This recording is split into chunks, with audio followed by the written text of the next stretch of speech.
At 16, my parents dragged me to JFK, shoved a battered suitcase at me, and handed over a one-way ticket to London. They called me a burden, believing they had finally discarded me to lavish their fortune on my sister. Fatal mistake. That suitcase was all I needed to build an empire. 8 years later, I have returned to buy the very roof over their heads. Want to watch their arrogance turn to terror. Take a seat. My name is Alma Winthrop, and looking at my reflection in the floor-to-ceiling mirror of the penthouse suite, I almost did not recognize the woman staring back. The glass was cool against my fingertips, a stark contrast to the feverish heat of the memories threatening to consume me. At 24 years old, I stood draped in silk that cost more than my adoptive parents had spent on me in a decade, overlooking the glittering, indifferent expanse of Manhattan.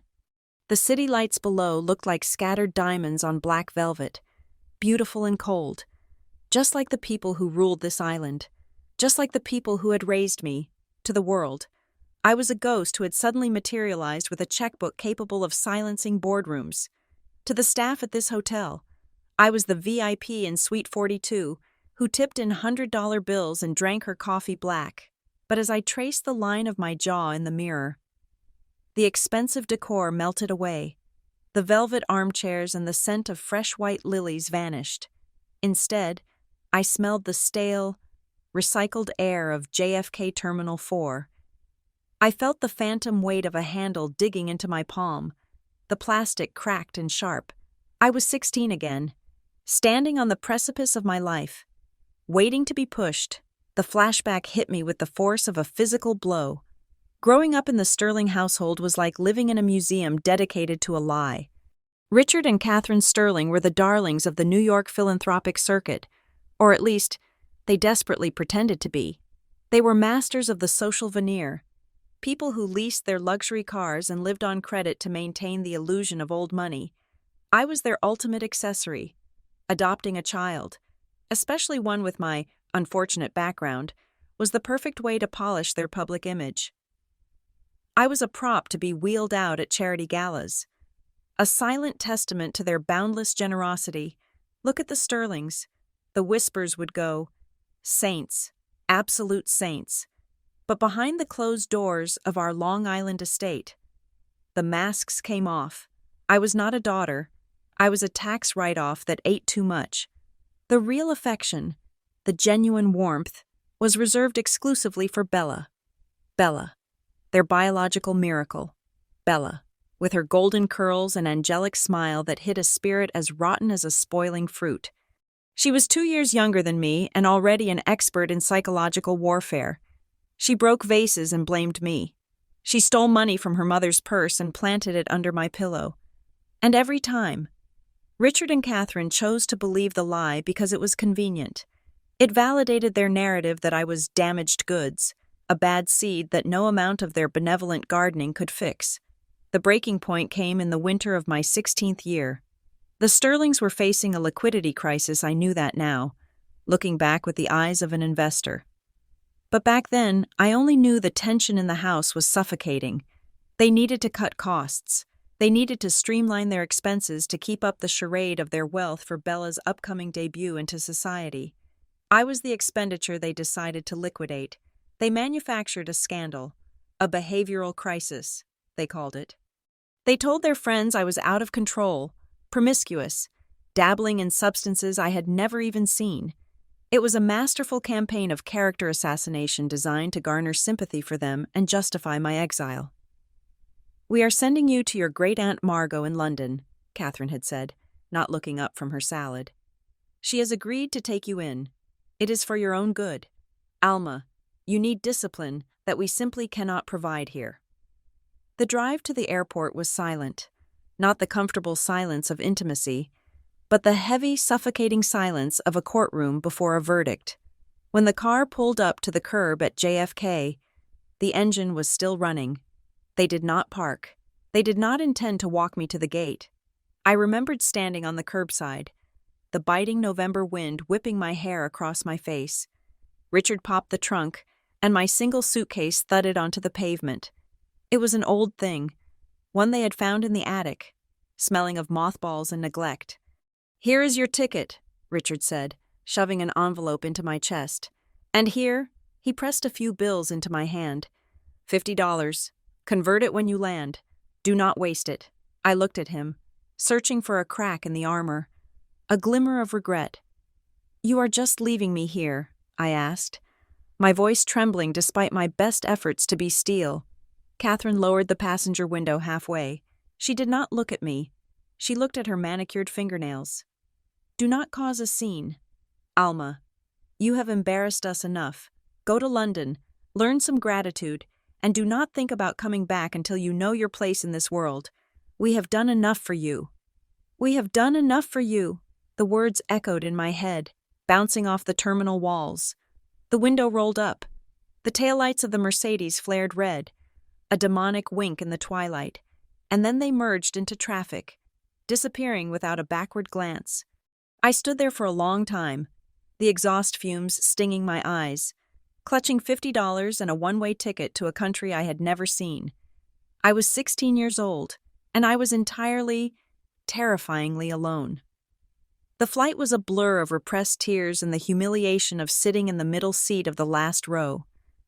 Right by the lavatories, I arrived in London Heathrow at 6 in the morning. It was gray, a damp, bone-chilling gray that seemed to seep through the thin fabric of my coat. I navigated the customs line with a heart hammering so hard I thought the officers would detain me for nervousness alone. I took the tube, then a bus. Following the instructions scrawled on the back of the envelope, I had imagined Aunt Margot based on the lies the Sterlings had told. They described her as an eccentric recluse, perhaps wealthy but odd. I imagined a townhouse in Kensington, maybe a stern governess type who would at least feed me properly. Reality, as it often does, hit me with the subtle grace of a sledgehammer. Aunt Margot did not live in a townhouse. She lived above a crumbling, narrow shop called the Dusty Spine, in a neighborhood that had not yet been touched by gentrification. The paint on the sign was peeling, and the display window was cluttered with books that looked like they had survived a flood. When I dragged my suitcase through the door, a bell jingled weakly. The air inside smelled of vanilla pipe tobacco and decaying paper. A woman emerged from the back, wrapped in 3 layers of knitted cardigans. She looked nothing like Catherine Sterling. Her hair was a wild halo of gray. Her glasses were held together by tape, and her fingers were stained with ink. "Alma," she asked, squinting at me. "Good heavens, child, you look like a drowned rat." There was no judgment in her voice, only a rough, weary concern. I soon learned the truth. Margot was not the rich relative the Sterlings had offloaded me to. She was a distant cousin they had guilt-tripped into taking me. She was barely keeping the lights on. The bookstore was failing. She ate toast for dinner 3 times a week. The $50 in my pocket was not an allowance. It was a survival fund. That first night, I slept on a lumpy sofa in the back room, surrounded by stacks of unsold encyclopedias. The radiator hissed and clanked, providing barely enough heat to keep the frost off the windows. I curled into a tight ball under a scratchy wool blanket, the silence of the shop pressing in on me. I realized then that the Sterlings had not just sent me away. They had thrown me into the trash. They had sent me to a dying shop with a dying woman, expecting me to fade away into obscurity. They thought I would end up working a register for minimum wage, marrying some local boy, and disappearing from their pristine, high society narrative forever. I stared at the ceiling, where a water stain shaped like a map of an unknown country spread across the plaster. The tears finally came, hot and angry. I cried for the 16-year-old girl who wanted a mother. I cried for the fear that gnawed at my stomach. But as the dawn broke, turning the gray London sky into a lighter shade of slate, the tears stopped. Something inside me hardened. It was like iron cooling in a forge. I sat up on that lumpy sofa, the morning light catching the dust motes dancing in the air. I looked at my hands. They were shaking, but they were mine. "Never again," I whispered to the empty room. My voice was raspy, but the conviction behind it was absolute. "Never again will I rely on anyone for my survival. Never again will I let someone else hold the pen that writes my story. They think I am a burden, fine. I will become a weight so heavy it will crush them. That vow became my religion. For the next 8 years, while Bella was likely partying in the Hamptons and planning her perfect life, I was fighting. I worked in the bookstore during the day and studied the markets at night. I learned that Aunt Margot's collection contained rare first editions worth thousands, books she was too sentimental to sell. I convinced her to let me list them online. That was the first capital. I took that money and threw it into the volatile, terrifying world of cryptocurrency and high-risk tech startups. Operating from a laptop that crashed every 2 hours, I didn't sleep, I didn't socialize, I ate instant noodles and read financial reports until my eyes burned. I built a fortress out of numbers and assets, brick by brick, dollar by dollar, and now, I am the owner of Aureus Horizons. A sharp buzzing sound snapped me back to the present. The penthouse suite reassembled itself around me. The phantom smell of old books and damp wool vanished, replaced by the scent of lilies. I looked at the phone resting on the marble console table. The screen lit up, vibrating aggressively against the stone. The name on the screen made my pulse spike. Not with fear, but with a cold, predatory anticipation. Mother, I had saved the number that way as a private joke, a reminder of the role she had played so poorly. I picked up the phone, swiping the green icon. I did not speak first. I let the silence stretch, forcing her to bridge the gap she had created 8 years ago. Alma, is that you? Catherine's voice was shrill, laced with a panic I had never heard before. There was no polite preamble, no asking how I was. Hello, Catherine? I said. My voice was smooth, unrecognizable from the teenager who had begged for an explanation at the airport. To what do I owe the pleasure it has been? 3,000 days? Stop it, Alma, she snapped, though her voice wavered. We do not have time for your sarcasm. You need to come home, immediately. Home. I raised an eyebrow at my reflection. I am afraid I do not have a home in New York. You made sure of that. Listen to me, she practically screamed, the facade of the elegant socialite crumbling completely. It is a matter of life and death for this family. We need you here, tomorrow. I do not care what you are doing. I do not care if you are scrubbing floors or waiting tables. Get on a plane. We have a situation. I felt a smile tug at the corner of my lips. It was not a nice smile. It was the smile of a wolf watching a wounded deer stumble in the snow. They assumed I was still nothing. They assumed I was still the girl with the old suitcase. Life or death, I repeated slowly, savoring the taste of their desperation. That sounds serious. It is, she hissed. Just come back. We will reimburse your ticket. Economy class. Alma, do not try to gouge us. The irony was so rich, it nearly made me laugh aloud. Reimburse my economy ticket. I could buy the airline. Very well, I said, my tone deceptively submissive. I will see what I can do. Just be here, she demanded, and the line went dead. I lowered the phone, looking at the black screen. They needed me. The mighty Sterling family, who had discarded me like refuse, was calling for help. They had no idea that they weren't inviting a savior back into their home. They were opening the door to the executioner. I turned back to the mirror.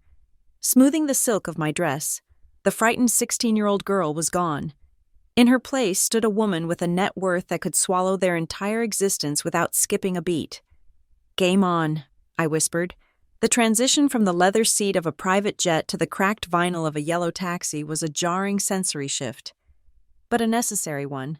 To play the part of the prodigal failure, I had to dress the stage. I had left my Italian silk at the hotel, swapping it for a pair of worn denim jeans, a gray sweater that had seen better days, and a coat I had purchased at a thrift shop in London specifically for this moment. It smelled faintly of mothballs and other people's lives. I had even scuffed my boots against the curb outside the terminal to ensure they looked sufficiently downtrodden. The taxi driver, a man with a thick neck and little patience, grunted as we navigated the traffic leaving the city. I stared out the window, watching the familiar landscape of Long Island roll by, It was lush, manicured, and screaming of old money. But to me, it just looked like a crime scene waiting to be revisited. When the cab turned onto the long, winding driveway of the Sterling estate, my heart did not flutter with nostalgia. It beat with the steady, cold rhythm of a calculation being processed. I asked the driver to drop me at the main gate, claiming I did not have the extra fare to go all the way up to the house. I paid him in crumpled bills, counting them out slowly to emphasize my apparent poverty.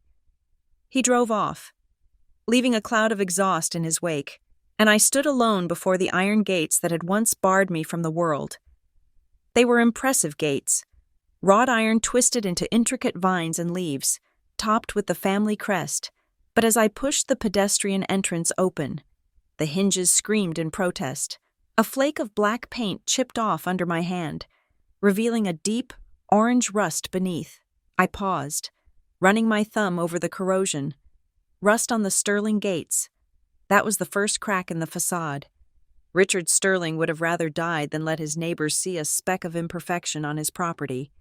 I began the long walk up the driveway. The gravel crunched under my boots, a sound that seemed deafening in the silence. As the house came into view, a sprawling Georgian mansion with white columns and imposing brickwork, I narrowed my eyes. To a casual observer, it was magnificent. To me, someone who made a living assessing the viability of assets, it was a sinking ship. The landscaping, usually manicured to within an inch of its life, was shaggy. The hedges were overgrown, losing their sharp, geometric shapes. There were patches of clover invading the pristine Kentucky bluegrass. It screamed of a reduced gardening staff. I looked up at the roofline. A slate tile was missing near the chimney. Just one, but it was enough. I reached the massive oak front doors and hesitated. I did not knock. I still had my key, a heavy brass thing I had kept for 8 years. Not out of sentiment, but out of a vague notion that one day it would be useful. I slid it into the lock. It turned with a stiff resistance. The foyer was dim. The crystal chandelier overhead was dark, likely to save on electricity bills. The air inside was cold, colder than it should have been for a house with central heating.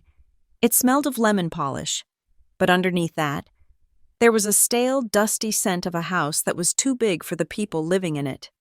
"Hello?" I called out, pitching my voice to sound hesitant. Small. Footsteps clicked sharply on the marble floor. Catherine Sterling appeared from the drawing room. She was wearing a Chanel suit that I recognized from a collection 3 seasons ago.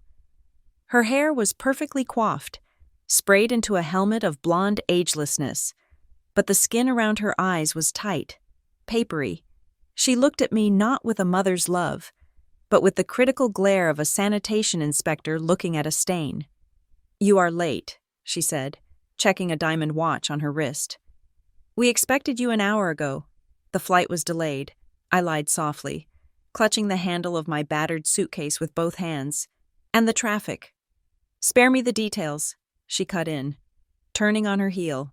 "Come, Richard is in the study. Leave that thing here." She gestured vaguely at my suitcase. I followed her down the hallway. My eyes scanned the walls.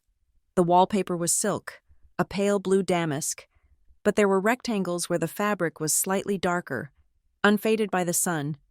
I did the mental math. The Monet water lily study that used to hang by the library gone. The 17th century Dutch landscape near the staircase gone. They had been selling off the art. The panic in Catherine's voice over the phone began to make structural sense. They were cannibalizing their own home to stay afloat. We entered the study. Richard Sterling sat behind his mahogany desk, a glass of scotch in his hand despite it being barely 2 in the afternoon. He looked older, heavier. His face was flushed with that specific shade of red that comes from high blood pressure and too much liquor. Bella was draped over a leather armchair near the window, scrolling through her phone. When I entered, Bella looked up. She was beautiful, undeniably so, with the kind of glossy, high-maintenance beauty that requires hours of labor and thousands of dollars a month to sustain. On her finger sat a diamond ring the size of a quail's egg. It caught the light aggressively. "Well," Richard grunted, not standing up, The prodigal orphan returns. Hi, Dad. Hi, Bella, I said, keeping my head lowered. My shoulders slumped. I adopted the posture of someone who spent her days apologizing for her existence. Bella snorted, a delicate, derisive sound. God, Alma, you look like you buy your clothes by the pound. Is that what passes for fashion in London these days? Homeless chic? It is all I can afford, I mumbled, pulling the sleeves of my sweater down over my hands. So, Richard slammed his glass down, the sound echoing in the tense room. Let us get this over with. We did not bring you back here for a reunion tea party. Catherine said it was a matter of life and death, I ventured, looking between them. It is, Catherine said, pacing nervously behind Bella's chair. Financial life and death, your grandmother. Beatrice, God rest her soul, left a small trust fund. We only just discovered the paperwork. It seems the old bat had a sense of humor. She locked the funds in an account that requires the signature of both her granddaughters to be released. I knew about Grandmother Beatrice. She was the only Sterling who had ever looked at me with anything other than disdain. I had assumed she left me nothing. A trust fund, I asked, widening my eyes in feigned innocence. How much is it? It does not concern you, Richard snapped. It is family money, Sterling money. Since you have been playing the role of the stray cat for the last 8 years, you have no moral claim to it. The situation is this, Bella said, waving her hand as if shooing a fly. I am getting married to Julian van der Hoven.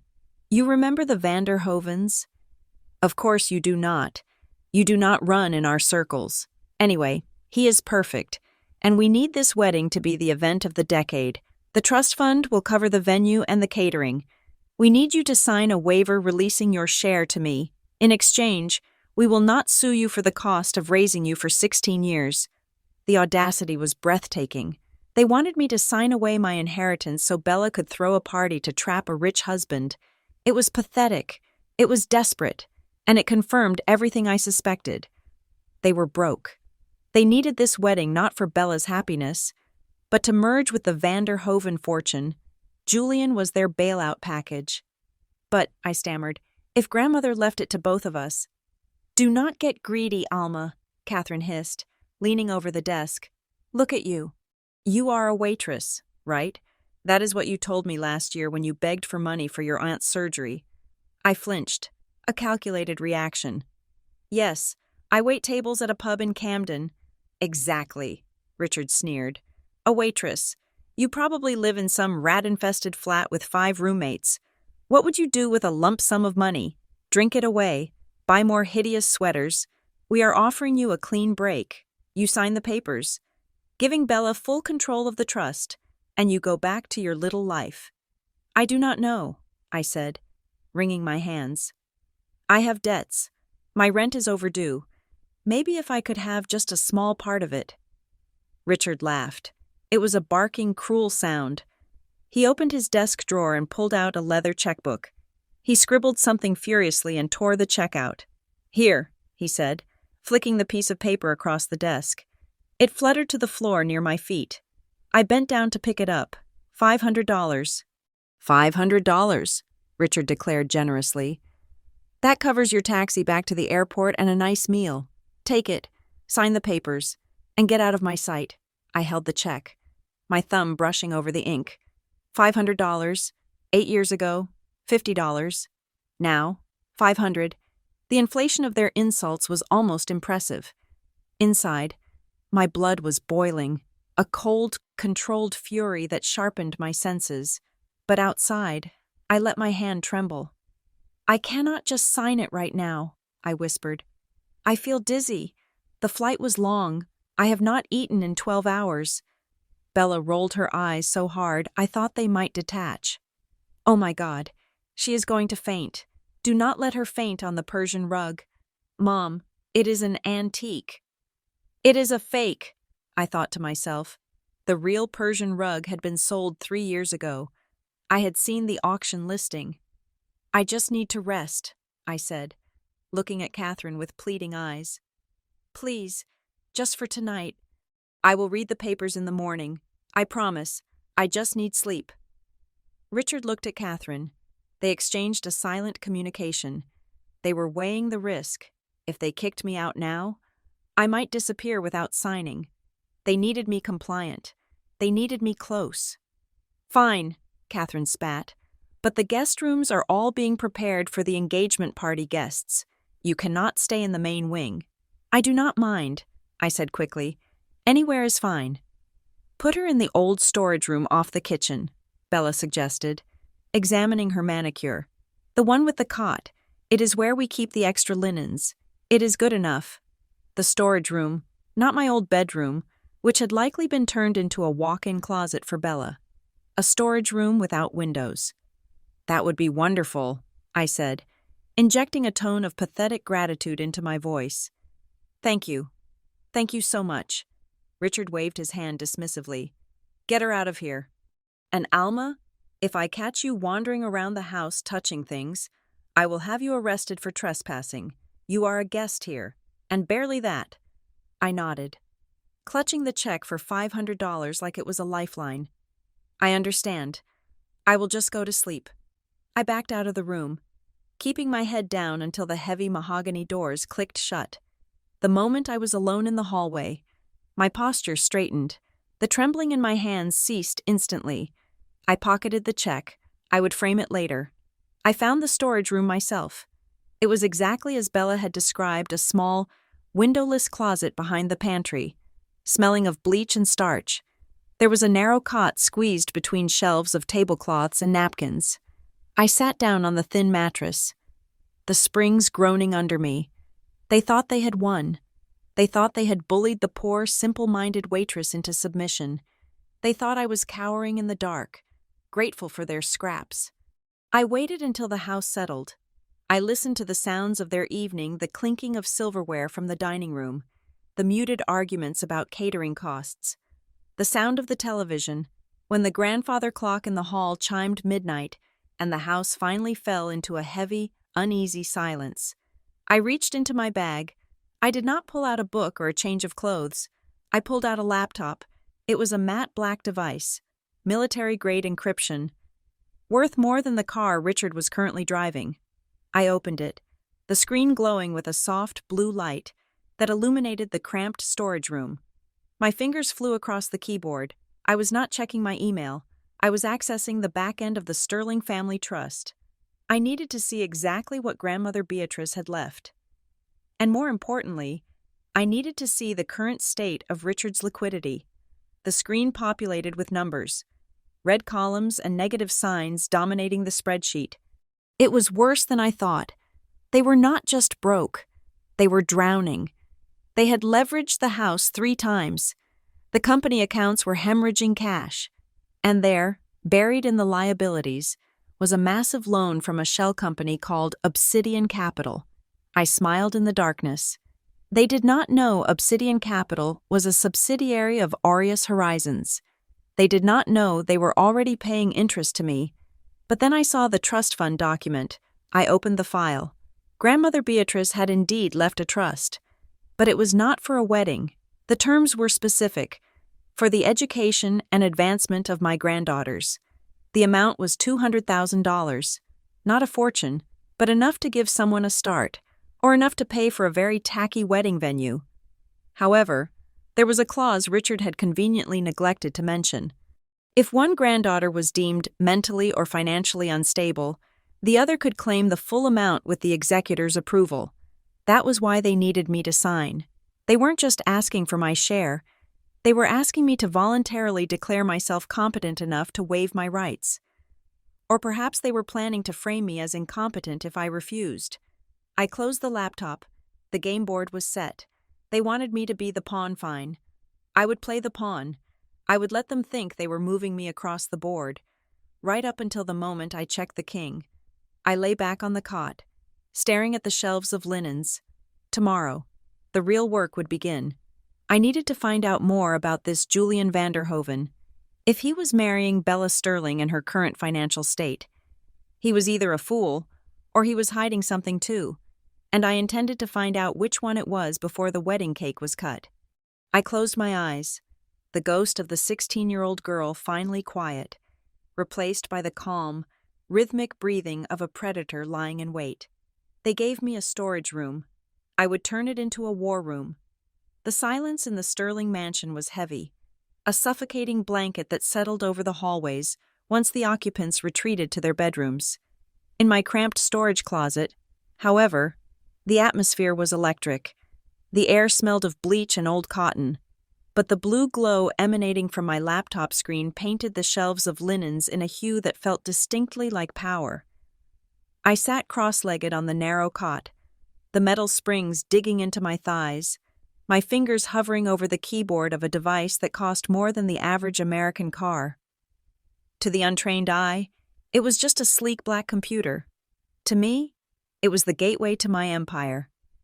I placed my thumb on the biometric scanner. A green light flashed, and the system unlocked, bypassing the local Wi-Fi to connect directly to a secure satellite server. The logo of Aureus Horizons appeared a simple, golden arc on a black field. It was time to shed the skin of Alma the waitress.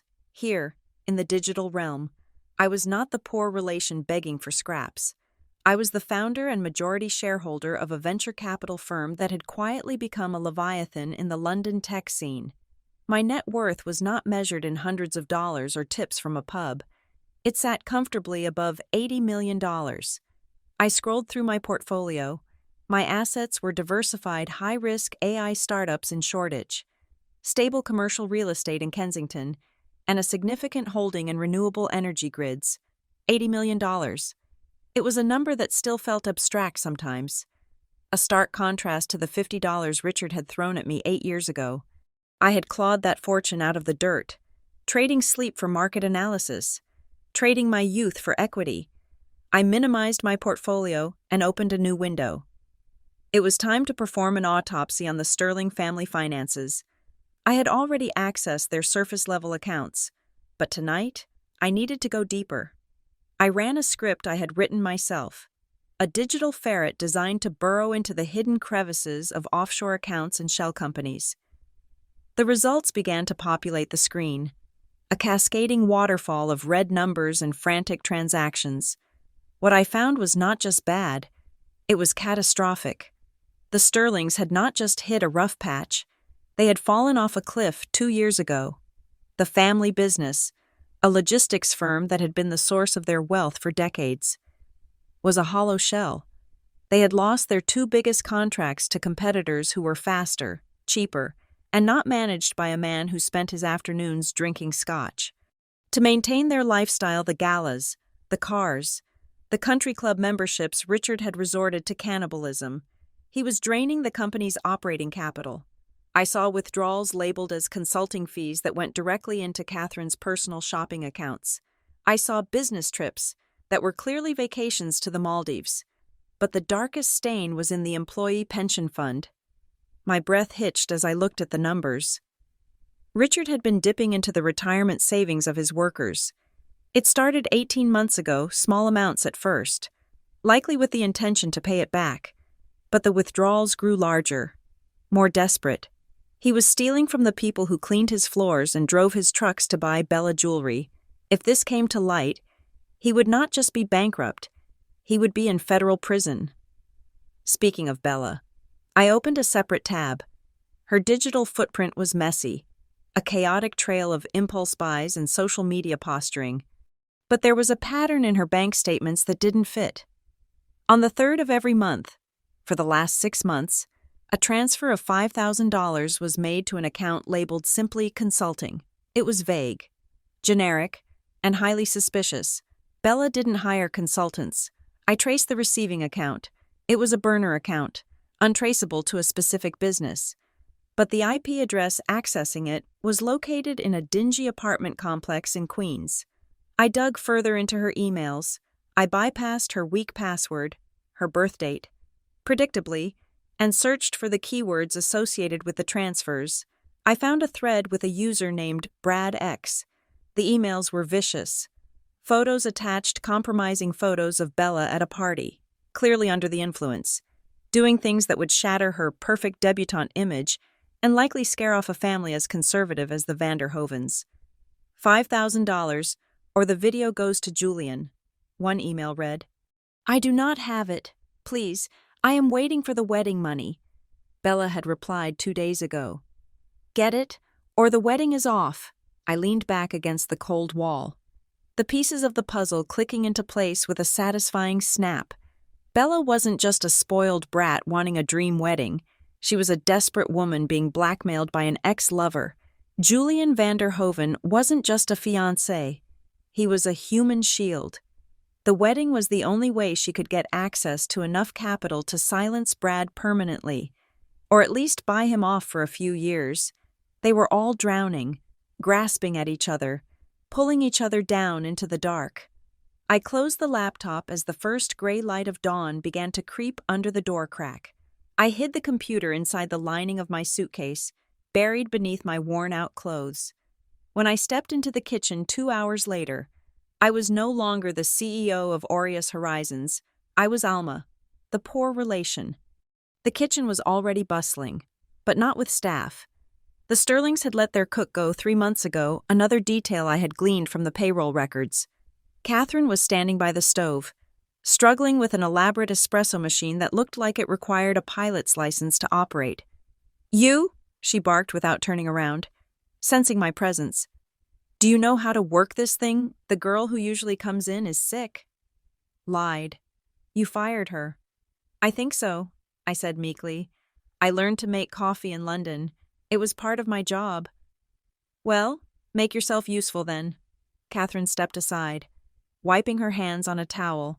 Richard likes it black, very strong. Bella wants an oat milk latte, extra foam, and do not burn the milk. I moved to the machine. My hands, which controlled millions of dollars in assets, now ground coffee beans for the people who hated me. I frothed the milk with practiced precision, playing the role of the obedient servant. And when you are done with that, Catherine added, examining a wrinkle on her forehead in the reflection of the microwave, Bella has a pile of linens in the laundry room that need pressing. The steamer is broken, so you will have to use the iron. Be careful. They are delicate. Yes, Catherine, I said softly. I served the coffee. Richard didn't look up from his newspaper when I set the cup down. Bella snatched her latte without a word, her eyes glued to her phone, likely checking for messages from her blackmailer. I spent the next hour in the laundry room, the heat of the iron rising up to flush my face. I was pressing a silk blouse that probably cost more than my entire wardrobe when I heard heavy footsteps approaching. The laundry room was situated just off the main hallway. Near the library, the door was ajar.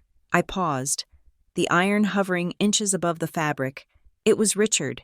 He was pacing, the heavy thud of his shoes betraying his agitation. He was on the phone. I am telling you, I need more time. Richard's voice was a low, desperate growl.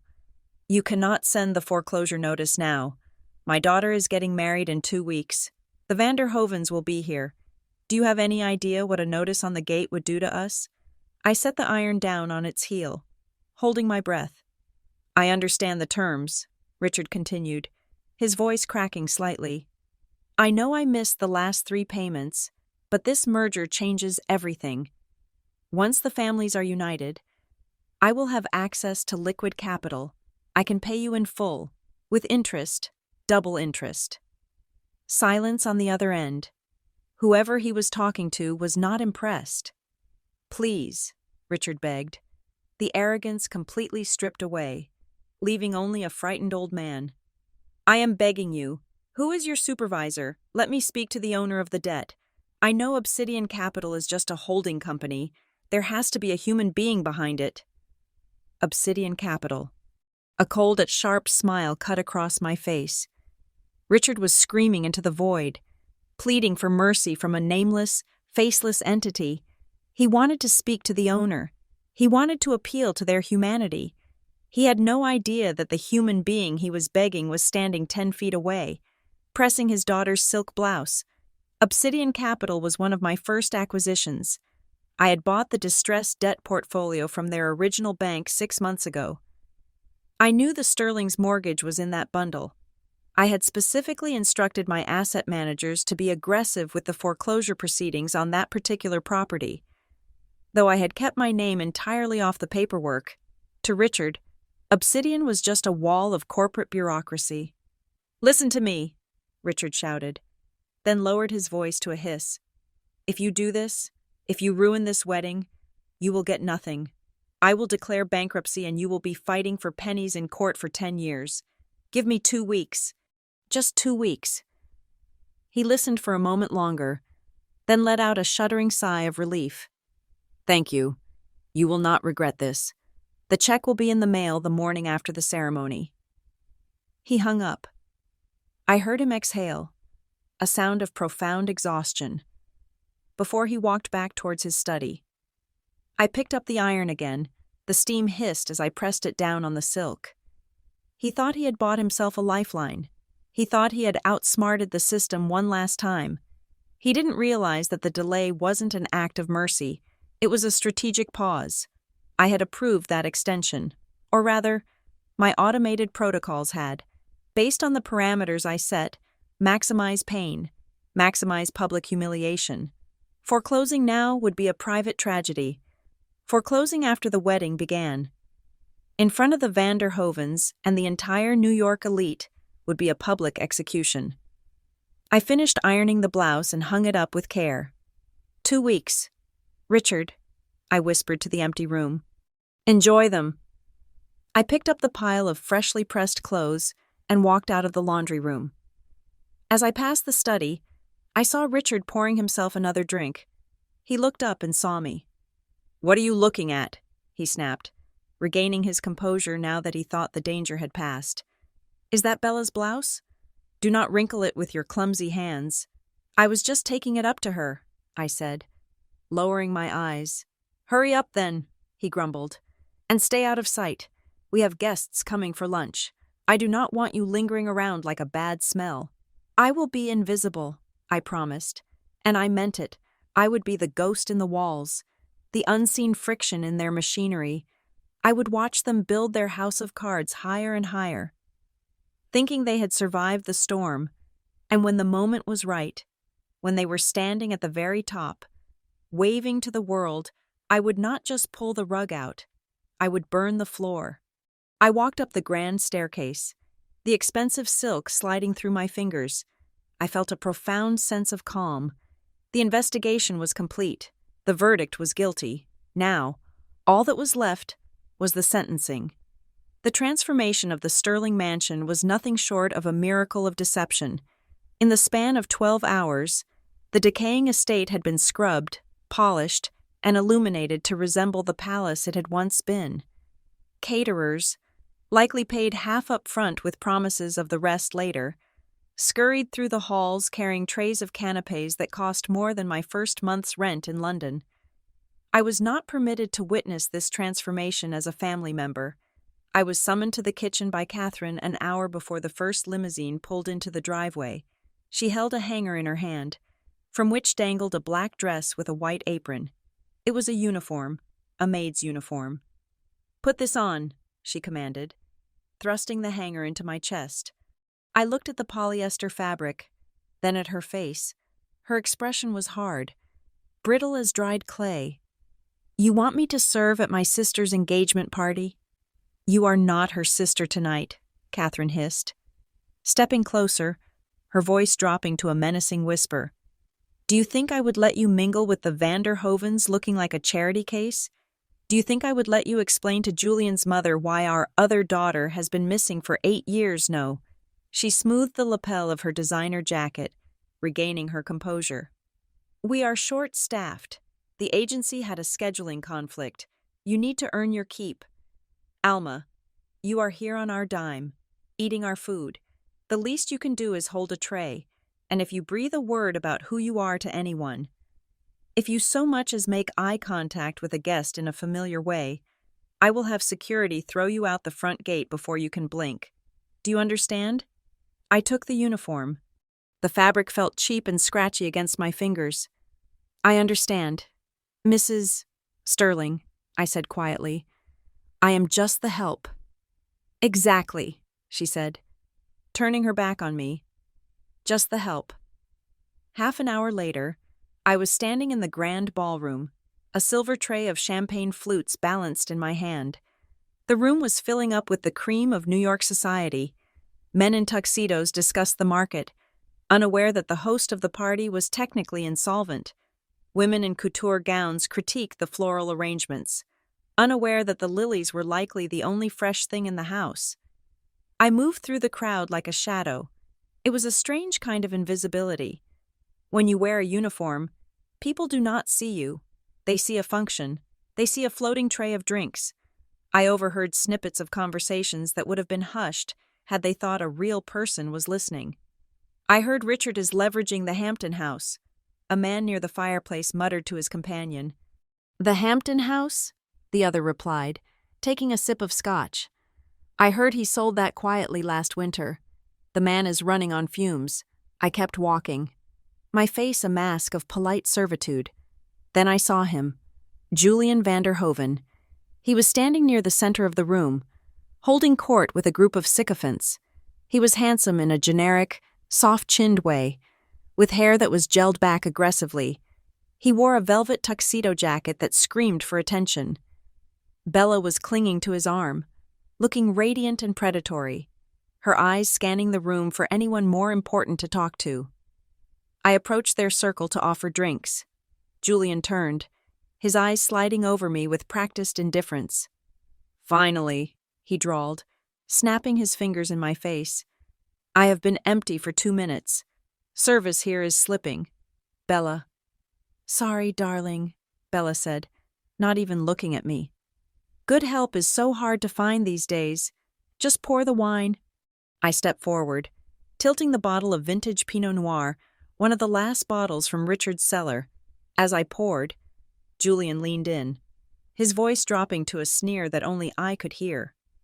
"Careful," he said. "That bottle is worth more than your life." He laughed at his own joke.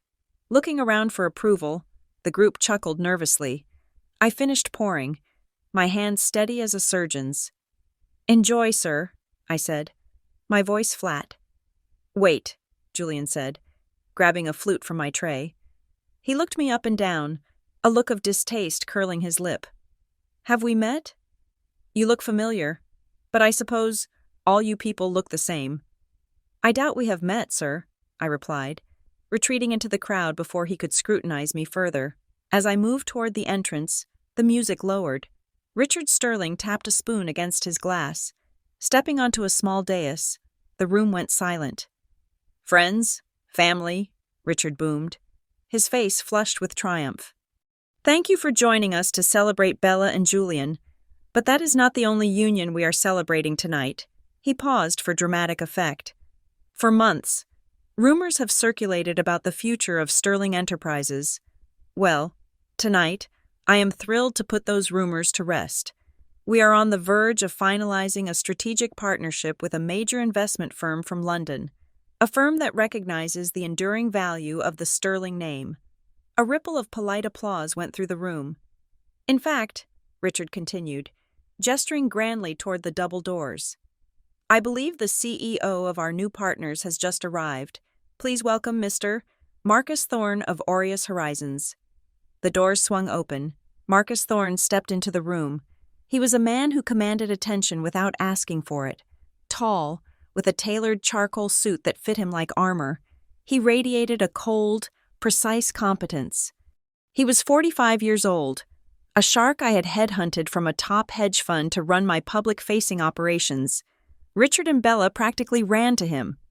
"Marcus, Marcus," Richard exclaimed, grasping Marcus's hand with both of his. "So glad you could make it. Everyone, this is the man of the hour." Marcus smiled, but it was a thin, professional thing. "Mr. Sterling, a pleasure. Though I must clarify, the deal is not yet signed." Details. Richard laughed, clapping him on the back. "Come, let me get you a drink." Richard scanned the room, looking for a server. His eyes landed on me. "You," he shouted, snapping his fingers. "Girl, bring the champagne here immediately." My heart hammered against my ribs. But I did not flinch. I walked toward them, the tray heavy in my hands. This was it. The collision of my two worlds. Marcus was looking at Richard, enduring his flattery, but as I approached, his gaze shifted. He looked at the tray, then up at the hands holding it, then at the face. He froze. I saw the recognition hit him like a physical blow. His eyes widened slightly, his mouth opened, just a fraction, as if to say, "Boss," or "Miss Winthrop." He started to straighten up, his instinct to bow or show deference kicking in. He took a half step toward me, ready to expose the charade right there and then. I locked eyes with him. I kept my face completely blank, but my eyes were screaming a command. Stop. Do not speak. Do not acknowledge me. Marcus was a brilliant man. He processed the data in a split second. The CEO of the company he worked for was wearing a maid's uniform in her parents' house. It was a play. It was a trap. He stopped his movement mid-stride, turning it into a smooth adjustment of his cufflinks. He cleared his throat, his face returning to a mask of professional indifference. He looked through me, just as everyone else had. "Champagne, sir," I asked, my voice trembling slightly. "Perfect for the role." "Thank you," Marcus said, taking a glass. His fingers brushed the stem, avoiding mine entirely. "Is the service to your liking, Marcus?" Bella asked, sidling up to him, linking her arm through Julian's, but casting sultry looks at the powerful newcomer. "We had to hire some temps. I hope she's not bothering you." "She is adequate," Marcus said, his voice tight. Bella's eyes narrowed. She had seen the moment of hesitation. She had seen the way Marcus looked at me before he looked away. She didn't understand it, and because she was Bella. What she didn't understand? She felt the need to destroy. She couldn't stand the idea that this powerful billionaire might have noticed the help before he noticed her. "Adequate," Bella laughed, a high, brittle sound. "You are too kind." She is practically asleep on her feet. She stepped closer to me. I was holding the tray with one hand, a bottle of red wine in the other, preparing to refill the empty glasses on a nearby table. "Here, let me help you," Bella said, her voice dripping with false sweetness. She reached out, ostensibly to steady the bottle, but her hand jerked sharply. She hit my elbow. It was not an accident. It was a calculated, precise strike. The bottle tipped, a stream of dark crimson liquid arced through the air. It did not hit the floor. It hit me. The wine splashed across the front of my white apron, soaking into the cheap fabric, running down my legs like a fresh wound. A few drops splattered onto Marcus's polished shoes. The room gasped. The music seemed to stop abruptly. "Oh my God!" Bella shrieked, jumping back and pointing a perfectly manicured finger at me. "Look what you did, you clumsy idiot! You almost ruined Mr. Thorne's suit." I stood there, the cold wine seeping through to my skin, the red stains spreading across my chest. I looked like a murder victim. I started to speak, but Bella cut me off. "Get out," she screamed, playing the victim perfectly. "Get out of my sight. You have ruined everything, Daddy. Get her out of here." Richard stepped forward, his face purple with rage. "You are useless, totally useless. Go to the kitchen now." I looked at Marcus. His hands were clenched into fists at his sides, his knuckles white. He looked ready to strangle Richard Sterling with his bare hands. He looked at me, a question in his eyes. "Do I end them now?" I gave a microscopic shake of my head. Not yet. I lowered my head, letting the humiliation wash over me. It was fuel. Every laugh from the crowd, every sneer from Julian, every drop of wine, it was all fuel for the fire that was about to consume them. "I am sorry," I whispered, my voice breaking. "I am so sorry." I turned and ran from the room, the sound of Bella's cruel laughter chasing me down the hall. "Can you believe the incompetence?" I heard Bella say as the doors swung shut behind me. "Good help really is impossible to find." I reached the safety of the kitchen and stopped running. I stood in the harsh fluorescent light, looking down at the red stain. I took a deep breath, and then another. I did not cry. I reached into my pocket and pulled out a small earpiece I'd been hiding under my hair. I tapped it once.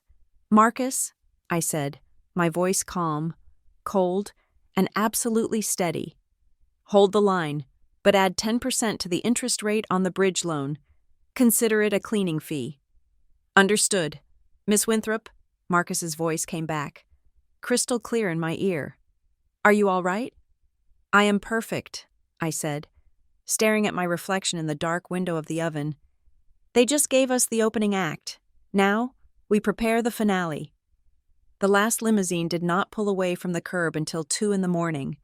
I knew this because I was scrubbing the floor of the butler's pantry, my knees aching against the hard tile, listening to the muffled sounds of the engines fading into the night. The red wine stain on my chest had dried into a stiff, dark crust, a badge of the evening's humiliation. When the heavy front door finally clicked shut and the lock turned, I expected silence. Instead, I heard the sharp, angry cadence of Catherine's heels coming straight for the kitchen. She burst through the swinging doors like a storm front. Her face, usually so carefully composed, was twisted into a mask of sheer venom. Richard followed her, loosening his bow tie, his eyes bloodshot and glassy with drink. "You," Catherine spat, pointing a finger that trembled with rage. "You absolute disaster." I stood up slowly, clutching the scrub brush. "Catherine, Silence," she screamed, her voice cracking. "Do not dare speak to me. Do not dare offer excuses. You ruined it." Did you see the look on Marcus Thorne's face? Did you see the way the Vanderhovens whispered, "You made us look like a circus act"? "It was Bella," I said quietly, my voice steady despite the fatigue. She pushed my arm. She did it on purpose. "Liar," Richard roared, slamming his hand against the counter. "Bella is a lady. You are a clumsy, spiteful little wretch who cannot stand to see her sister happy. You did it to sabotage us. You wanted to embarrass us in front of the investors." The injustice of it was so thick I could taste it. Metallic and bitter. They knew. Deep down, they knew exactly who their daughter was. But blaming me was the path of least resistance. It was the habit of a lifetime. Catherine reached into her clutch and pulled out a folded document. She threw it at me. It fluttered through the air and landed in the soapy water of the bucket I had been using. "Fish it out," she commanded cold. I reached into the gray water and pulled out the soggy paper. It was the waiver for the trust fund. "Sign it," Catherine hissed. "Sign it tonight, and then pack your trash. I want you out of this house by 8 tomorrow morning. I do not care where you go. Go back to London. Go to the gutter. Just get out of my life." "If you do not sign it," Richard added, looming over me, "I will call the immigration office and tell them you are here on an expired visa. I will make sure you are deported and banned from re-entering the country. Do not test me. Alma." They stood there for a moment, breathing heavily, united in their hatred of the girl they had failed. Then, without another word, they turned and left, leaving me standing in a puddle of dirty water, holding the document that was supposed to sign away my rights. I did not cry. The time for tears had passed a long time ago. I walked back to the storage room, the wet paper clinging to my hand. I sat on the cot and placed the document on the floor to dry. Then, I looked at the corner of the room. There it sat, the suitcase. It was the same cheap, hard-shell case from 8 years ago. One of the wheels was missing. The zipper was rusted shut. It was the physical manifestation of my worth in their eyes. Just a container for unwanted things. I ran my hand over the scratched plastic. And suddenly, the room wasn't the storage closet in New York. It was a sterile hospital waiting room in London, smelling of antiseptic and despair. I closed my eyes, and the memory washed over me, sharper and more painful than any physical blow. It was 11 months ago. Aunt Margot had collapsed in the bookshop. The doctors discovered a heart defect. Operable, but urgent. The National Health Service had a waiting list of 6 months. She didn't have 6 months. She had weeks. Private surgery was the only option. but it cost £40,000. At that specific moment, my assets were completely illiquid. I had just poured every penny I owned into the initial acquisition of the technology firm that would eventually become the cornerstone of Aureus Horizons. I was paper rich but cash poor. I needed a bridge loan, just for 2 weeks. I had called the Sterlings. It was the first time I had dialed their number in 7 years. I remembered Richard's voice on the line. I had begged. I had swallowed my pride and told them everything, that Margot was dying, that she was the only one who had taken me in, that I would pay them back with interest. 40,000, Richard had laughed. For that old bat. She is living on borrowed time anyway. Alma, we are not a charity bank. Besides, we are renovating the pool house this month. Bad timing. Please, I had sobbed into the phone, standing in the rain outside the hospital. She is dying. She is family. She is your family, Catherine had interjected on the other line. Not ours. Stop bothering us. And they had hung up. I managed to liquidate a position 3 days later. I got the money. I ran to the hospital with the check in my hand, ready to pay for the surgery, but I was 3 hours too late. Margot had passed away in her sleep, alone in a ward shared with 5 other people. I opened my eyes in the dark storage room. My hands were shaking, not from fear, but from a rage so pure, so concentrated. It felt like magma moving through my veins. This wasn't about the trust fund. It wasn't about the engagement party, or the maid's uniform, or the insults. This was for Margot. They had killed her with their indifference. They had let the only person who ever loved me die because they wanted a new pool house, a pool house they probably couldn't even afford. I looked at the soggy waiver on the floor. You want me to leave? I whispered to the darkness. Oh, I will leave, but I'm taking everything with me. I reached into the lining of the suitcase and pulled out the encrypted phone I used for secure communications. It was 3 in the morning in New York, which meant it was 8 in the morning in London. I dialed Marcus's direct line. He picked up on the first ring. Miss Winthrop. His voice was crisp, alert. I trust you are safe. Change of plans. Marcus? I said. My voice sounded different to my own ears. The tremulousness of the victim was gone. The hesitancy was incinerated. This was the voice that had terrified boardrooms across Europe. Go on, Marcus said. Trigger the clause, I commanded. The totality of it. I want the debt called in. I want the liens enforced. I want the ownership transfer of Sterling Enterprises executed effective immediately. There was a brief pause on the line. We were scheduled to do this gradually over the next quarter. Miss Winthrop, doing it all at once is the nuclear option. It will destroy them publicly and privately. There will be no recovery. I know, I said, staring at the missing wheel of the suitcase. That is the point. And the timing? Marcus asked. They are holding a meeting this morning to have me sign the waiver. I said, bring the legal team. Bring the paperwork. I want it done in the room. I want to see it happen. Understood, Marcus replied. I will be there at 10 o'clock sharp. And Miss Winthrop. Yes. Give them hell. I hung up the phone. For the rest of the night, I did not sleep. I sat in the dark, watching the sun slowly rise over the estate that was already mine. Though they did not know it yet, I mentally engaged in a funeral rite for the girl they thought I was. Alma the victim died in that storage room. Alma the executioner was born at 7 in the morning. The house began to stir.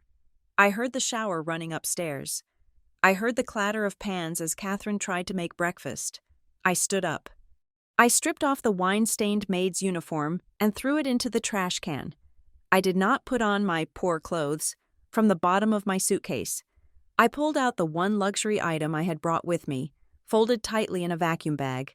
It was a suit, a white, tailored suit from Savile Row, sharp enough to cut glass. I put it on. It fit like a second skin. I let my hair down, brushing it until it shone. I applied a layer of red lipstick, not the soft pink of a submissive daughter, but a blood-red shade of war. I did not clean the storage room. I left the cot unmade. I left the bucket of dirty water in the middle of the floor. I walked out of the kitchen and into the main hallway. The heels of my boots clicked with a rhythm of military precision. I entered the dining room. The tableau was almost comical. Richard was nursing a coffee, looking hungover.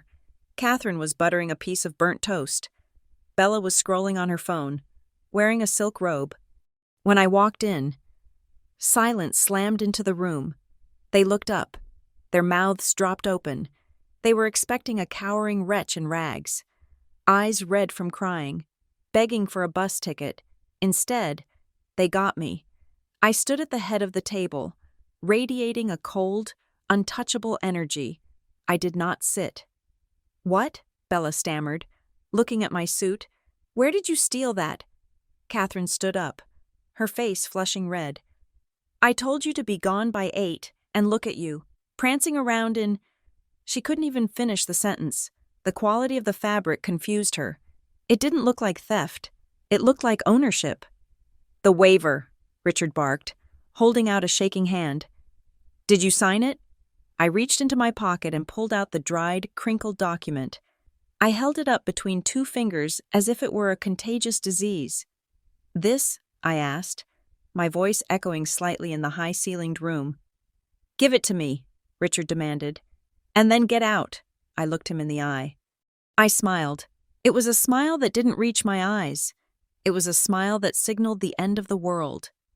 "You know," I said conversationally, "I spent all night thinking about this, about value, about worth. You think this piece of paper is worth $200,000 to me? It is the only money you will ever see in your life," Catherine shrieked. "Is it?"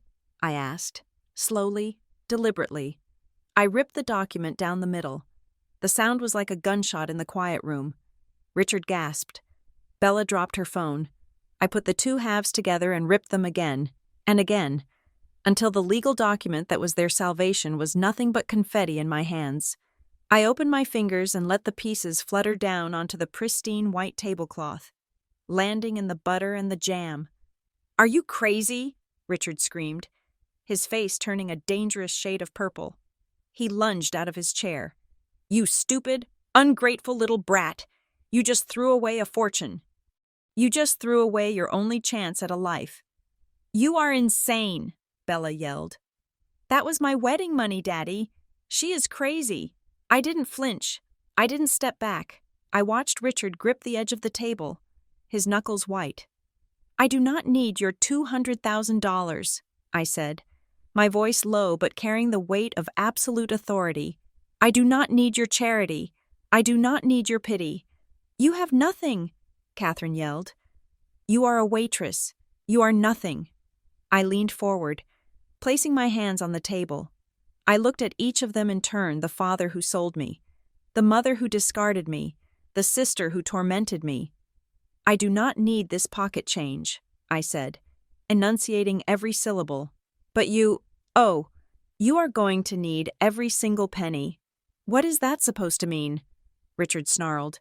"It means," I checked my watch, it was 9:55, "that you should probably answer the door. I believe your reckoning has arrived." Right on cue, the heavy iron knocker on the front door slammed 3 times. The sound reverberated through the house, deep and ominous. "Who is that?" Catherine asked, fear creeping into her eyes for the first time. "Go ahead," I said, gesturing to the hallway. "Open it." Richard looked at me, then at the door. He looked confused, frightened, and small. He walked out of the dining room. I heard him open the front door. "Mr. Thorne," Richard's voice drifted back to us, full of confusion. "We were not expecting you until the wedding. Is everything all right?" "Good morning. Mr. Sterling?" Marcus's voice carried through the house, smooth and lethal. "I am afraid I'm not here for a social call, and I am not alone." I turned to Catherine and Bella. "Shall we—" I walked past them, leading the way to their own execution. The curtain was rising on the final act, and I was the director, the lead actor, and the critic, all in one. The encounter in the foyer was brief and clinically cold. Marcus Thorne did not step inside to accept a cup of coffee. He stood on the threshold, flanked by 2 junior associates who held thick leather briefcases like weapons. He looked at Richard Sterling not with the warmth of a future partner, but with the detached urgency of a coroner arriving at a scene. "We need to finalize the paperwork," Marcus said, his voice cutting through the humid morning air. "My legal team is already assembling at your headquarters. I suggest we convene there in 30 minutes. The market is volatile. Richard, we close this now, or we do not close it at all." Richard, pale and hungover but desperate for the lifeline, nodded vigorously. Yes, as of course. The office. It is the proper place for such a momentous occasion."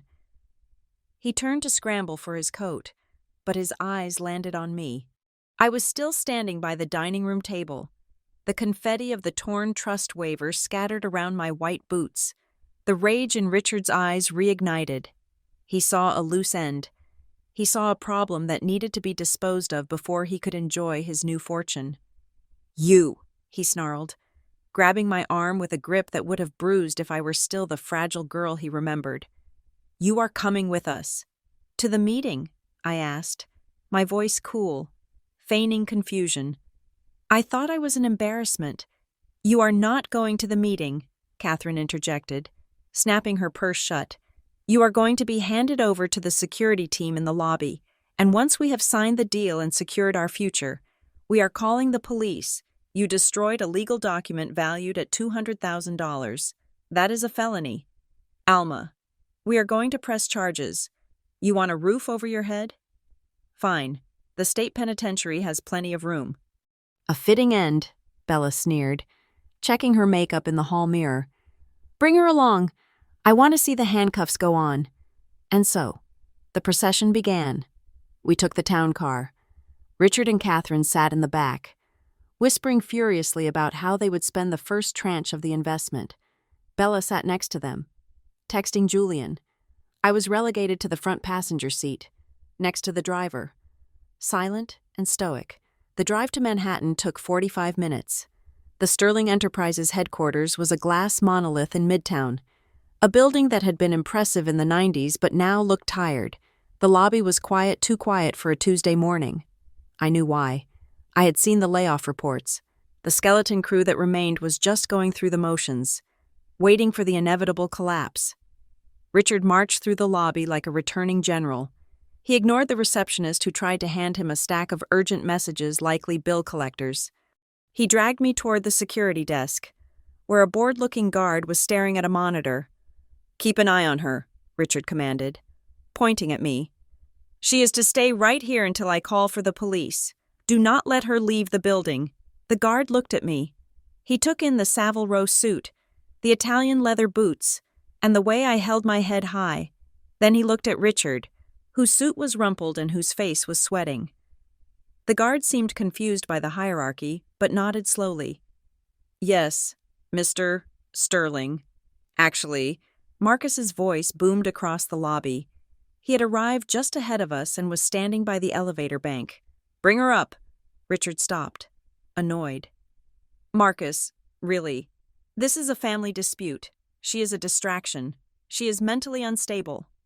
"I prefer all parties present," Marcus said smoothly, holding the elevator door open. "She is a witness to the family dynamic, is she not? And we pride ourselves on thorough due diligence. Bring her." Richard hesitated, then shrugged. "Fine. She can stand in the corner and watch us get rich. It might be a good lesson for her before she goes to jail." We rode the elevator in silence. The numbers ticked upward, 10, 20, 30, the 35th floor, the executive suite. The boardroom was vast, dominated by a long table of polished mahogany that could seat 20 people. The view of the city was spectacular, a panoramic reminder of the power that money could buy. But the atmosphere inside was not celebratory. It was funereal. On one side of the table sat 3 lawyers from Aureus Horizons. They sat perfectly still, their hands folded over closed laptops. They did not stand up when Richard entered. They did not smile.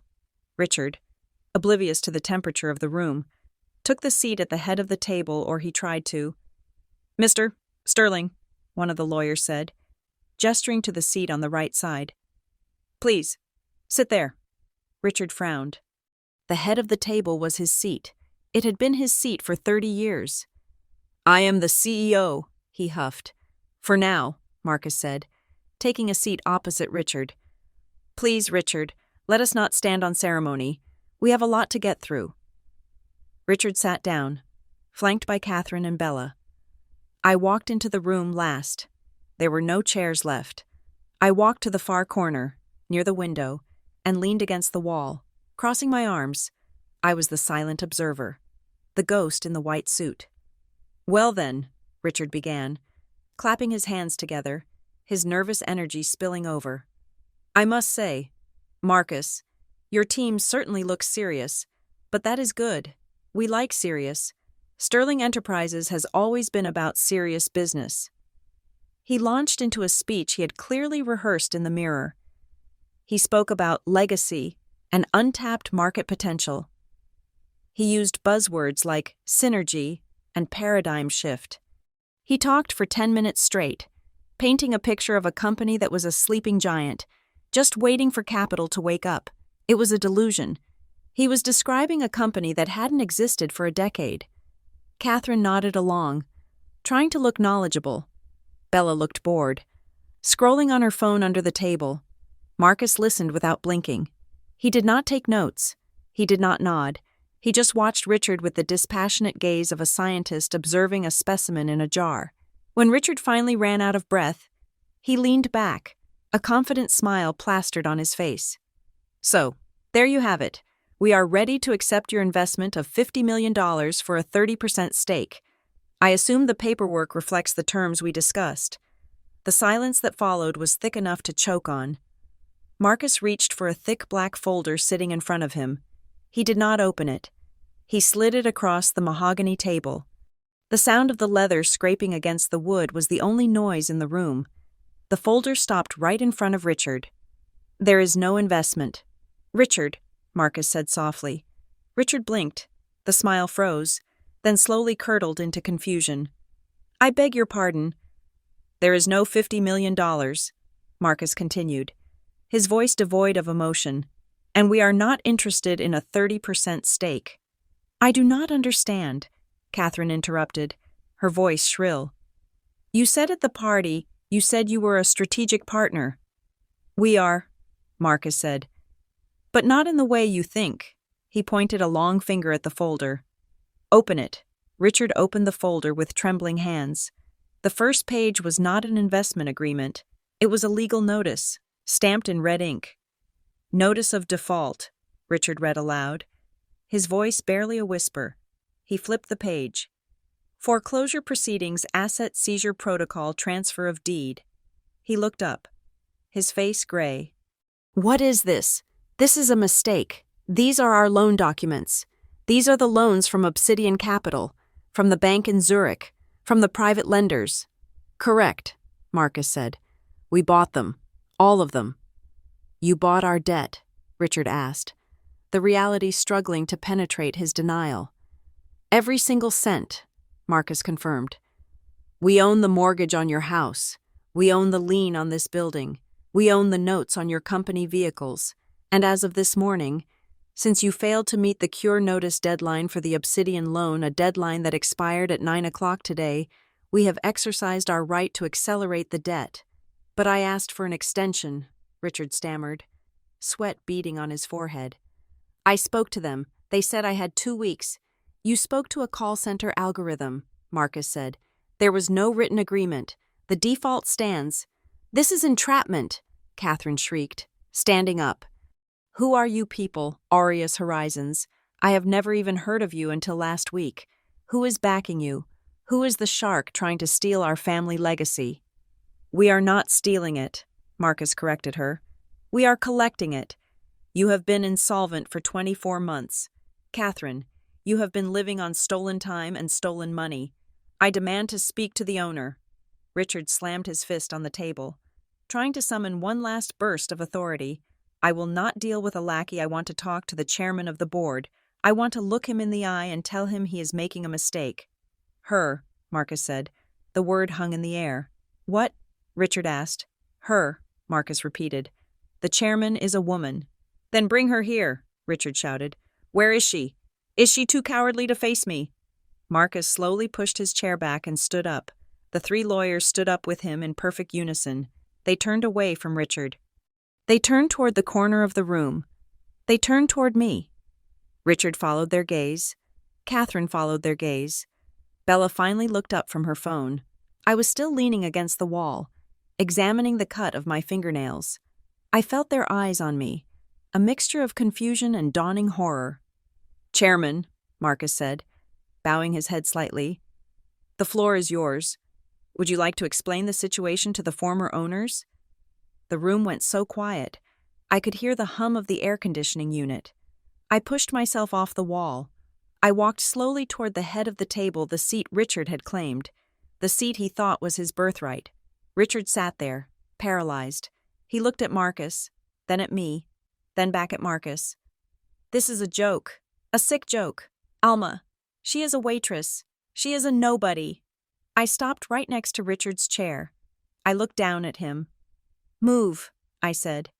It was one word, spoken without shouting, but it carried the weight of 8 years of silence. Richard didn't move. He couldn't. He was frozen in shock. "Mr. Sterling," one of the security guards who had been standing by the door stepped forward. My security, not his. "Please vacate the chair's seat." Richard scrambled up as if the leather had suddenly turned into burning coals. He stumbled back, nearly tripping over his own feet, ending up standing next to Catherine, who was clutching her pearls so hard I thought the string would snap. I sat down. The leather chair was warm from his body heat, but I leaned back, claiming it, cooling it with my presence. I placed my hands on the mahogany armrests. I looked down the long table at the lawyers, at Marcus, and finally, at the trembling trio of Sterling standing before me like naughty schoolchildren. "Let us correct the record," I said, my voice calm, professional, the voice of a CEO addressing a hostile takeover. "I am not a waitress. I have not waited a table in 6 years." "But the pub," Catherine whispered. "A lie," I said. "Just like the lie that you loved me. Just like the lie that this company is solvent." I gestured to the folder on the table. "Aureus Horizons is my company," I stated.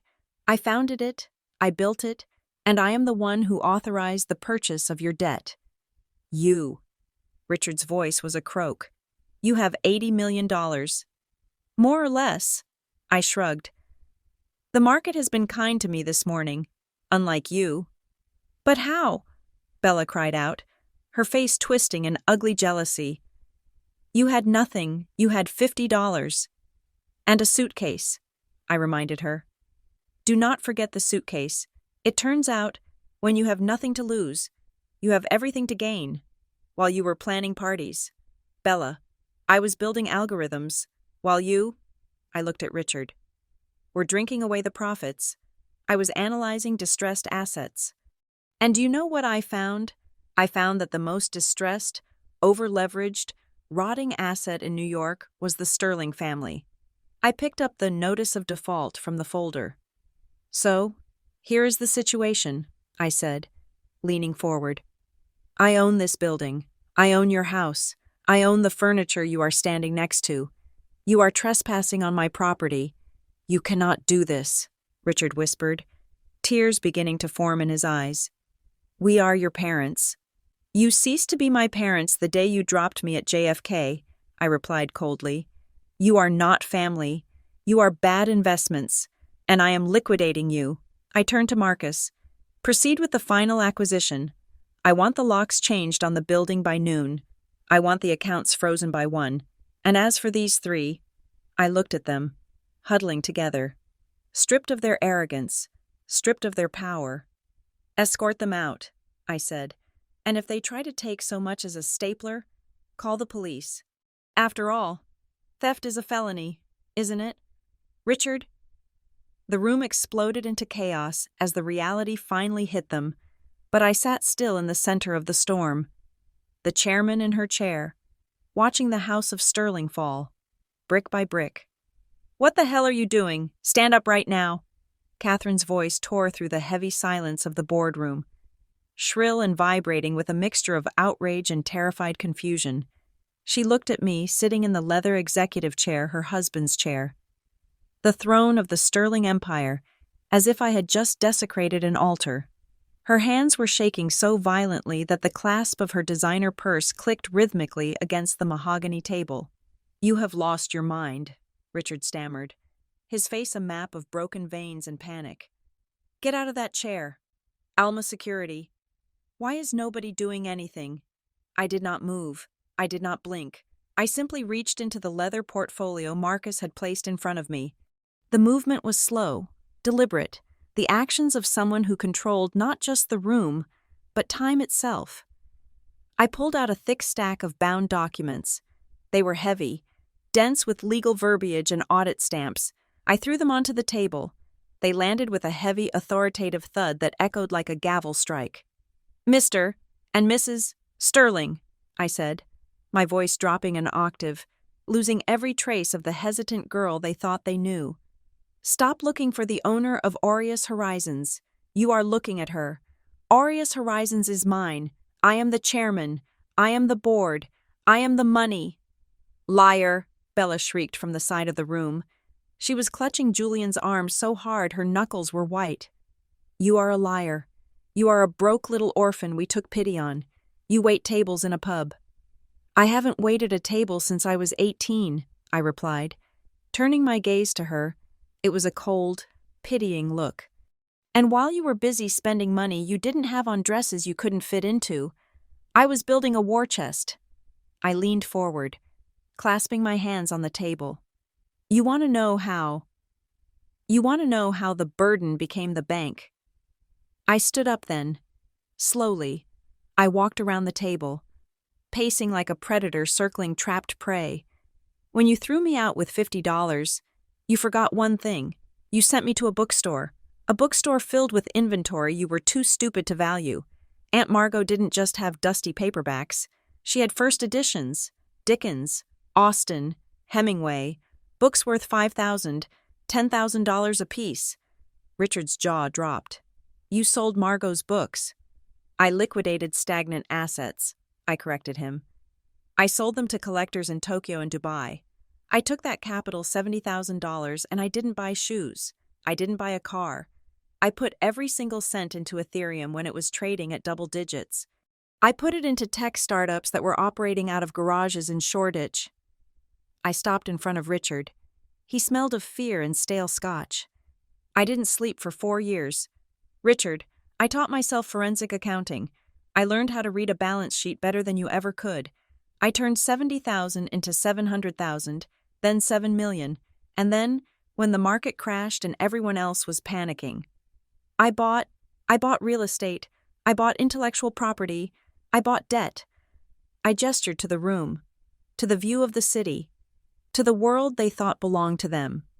"My current net worth is conservative, but as of the audit closed this morning, my personal assets exceed $85 million. That is 10 times what this company was worth even in its glory days, and it is infinitely more than what it is worth now." "80 million, Catherine whispered. She looked like she was going to be sick. She grabbed the edge of the table to steady herself. "And do you know what I did with that money?" I asked, my voice lowering to a lethal whisper. "I didn't buy a yacht. I didn't buy an island. I went shopping for something much more satisfying." I signaled to Marcus. He handed me another document, a single sheet of paper. "I went shopping for you." I held the paper up. 6 months ago, I set up a search algorithm. Its only purpose was to find every single liability attached to the name Sterling. I found them all. The mortgage on the Long Island estate, I bought it from the bank. The business loans for Sterling Enterprises, I acquired them from the private equity firms who were tired of chasing you. The lease on your Mercedes, the credit line for your country club membership. I slammed the paper down in front of Richard. "I own it all. I am not just your landlord. Richard, I am your creditor. I am the reason the lights are still on in your house. And I am the reason they are about to go off. Currently, I own this company, the house you sleep in, and the car you drove here. You are standing in my building, wearing clothes bought with my forbearance, breathing my air." The silence that followed was absolute. It was the silence of a guillotine blade hovering at the top of its arc. Bella let out a choked, hysterical laugh. It sounded jagged, like glass breaking. "You are joking. This is a prank. It has to be. Julian, tell her she is crazy. She is just the help. She is the girl who irons my sheets." "Bella," I said softly. "Look at the screen." I nodded to the paralegal at the end of the room. He tapped a key on his laptop. The massive projection screen behind me, which usually displayed sales targets, flickered to life. It was a live feed of my primary holding account at Barclays Bank in London. The numbers were stark, black against a white background. There was no hiding from them. Available balance, $82,450,210. 00 below, that was a list of assets titled solely in the name of Alma Winthrop Commercial Property, Kensington High Street, London, majority shareholder, Aureus Horizons Limited, Tech Venture Fund. 4. Distressed debt portfolio sterling tranche. The room stared at the screen. The numbers seemed to burn into their retinas. $82 million in liquid cash. It was a staggering amount of power. It was freedom. It was a weapon. I watched their faces. Richard looked like he had been punched in the gut. All the fight, all the bluster, all the arrogant patriarch posturing drained out of him instantly. He slumped, looking suddenly frail and old. Catherine was staring at the screen with a hunger so naked it was repulsive. Her eyes were darting from the number to me, her brain trying to recalibrate, trying to figure out how to manipulate this new reality. But it was Julian's reaction that was the most delicious. Julian van der Hoven, the savior, the man Bella was marrying to save her family, the man who had sneered at me for spilling wine. He was standing next to Bella, his hand resting possessively on her waist. He looked at the screen. He saw the $82 million. He saw the list of assets. He did the math in his head. He realized that the Sterling family was not just broke. They were a liability. They were a sinking ship with zero salvage value. And then he looked at me. He didn't look at me with recognition or apology. He looked at me with a sudden, sharp clarity. He looked at the white Savile Row suit. He looked at the way I commanded the room. And then, he looked at the money again. Slowly, visibly. His hand uncurled from Bella's waist. He took a half step away from her, putting physical distance between himself and the debt. Bella felt him move. She turned to him, panic in her eyes. "Julian, honey, tell her she is lying. Tell her our lawyers will fix this." Julian didn't answer her. He didn't even look at her. His eyes were locked on me. It was a look of pure, unadulterated greed. It was the look of a man who realized he had bet on the wrong horse and was wondering if it was too late to switch wagers. "$80 million, Julian murmured, his voice filled with a kind of reverent awe. "You built this yourself." "Every penny," I said, locking eyes with him, daring him to make his move. "Julian!" Bella screeched, grabbing his arm again. "Stop talking to her. She is the enemy." Julian pulled his arm away. This time, it wasn't subtle. It was a sharp, dismissive jerk. "Quiet, Bella," he snapped. "I am trying to understand the business structure here." Bella recoiled as if he had slapped her. "What?" Julian ignored her. He stepped forward, smoothing his velvet jacket, a predatory smile forming on his lips. He walked right past Richard. He walked past Catherine. He stopped a few feet from me, entering my orbit. "Miss Winthrop," Julian said, his voice dripping with oil. "Or may I call you Alma?" "It seems there has been a terrible misunderstanding. I had no idea. Your parents painted a very different picture." "They are not my parents," I reminded him coolly. "Of course." Julian nodded quickly. "Of course. Associates. Then, listen, Alma. A woman with your portfolio needs the right kind of connections in New York. The van der Hoven family has deep roots here. Banking, politics. We could be very useful to each other." He was offering himself, right there, in front of his fiancée, in front of her parents. He was pivoting. He was sensing where the power lay, and he was prostrating himself before it. Useful. I asked, raising an eyebrow. Partners, Julian suggested, his eyes gleaming. In business, and perhaps other things. Clearly, you are the superior sister, the superior investment. A gasp went through the room. Bella made a sound like a wounded animal. I looked at Julian, then at the devastated Sterling family, and finally back at the screen showing my net worth. The contrast was perfect. The tragedy was complete. You are right, Julian, I said, my voice cutting through the tension. I am the superior investment, but you— I looked him up and down, letting my gaze linger on his expensive shoes and his empty soul. You are just another bad debt I have no intention of acquiring. The transformation that occurred in that boardroom was not spiritual. It was biological. It was the frantic, instinctive adaptation of parasites realizing their host was dying and spotting a fresh, healthy vein to latch onto. The air in the room shifted instantly from the cold tension of a hostile takeover to a cloying, suffocating warmth that smelled of desperation and expensive perfume. It began with Catherine. Only moments ago, she had been shrieking about police and prison, her face twisted into a mask of pure loathing. She had looked at me as if I were a stain on her carpet that refused to be scrubbed out.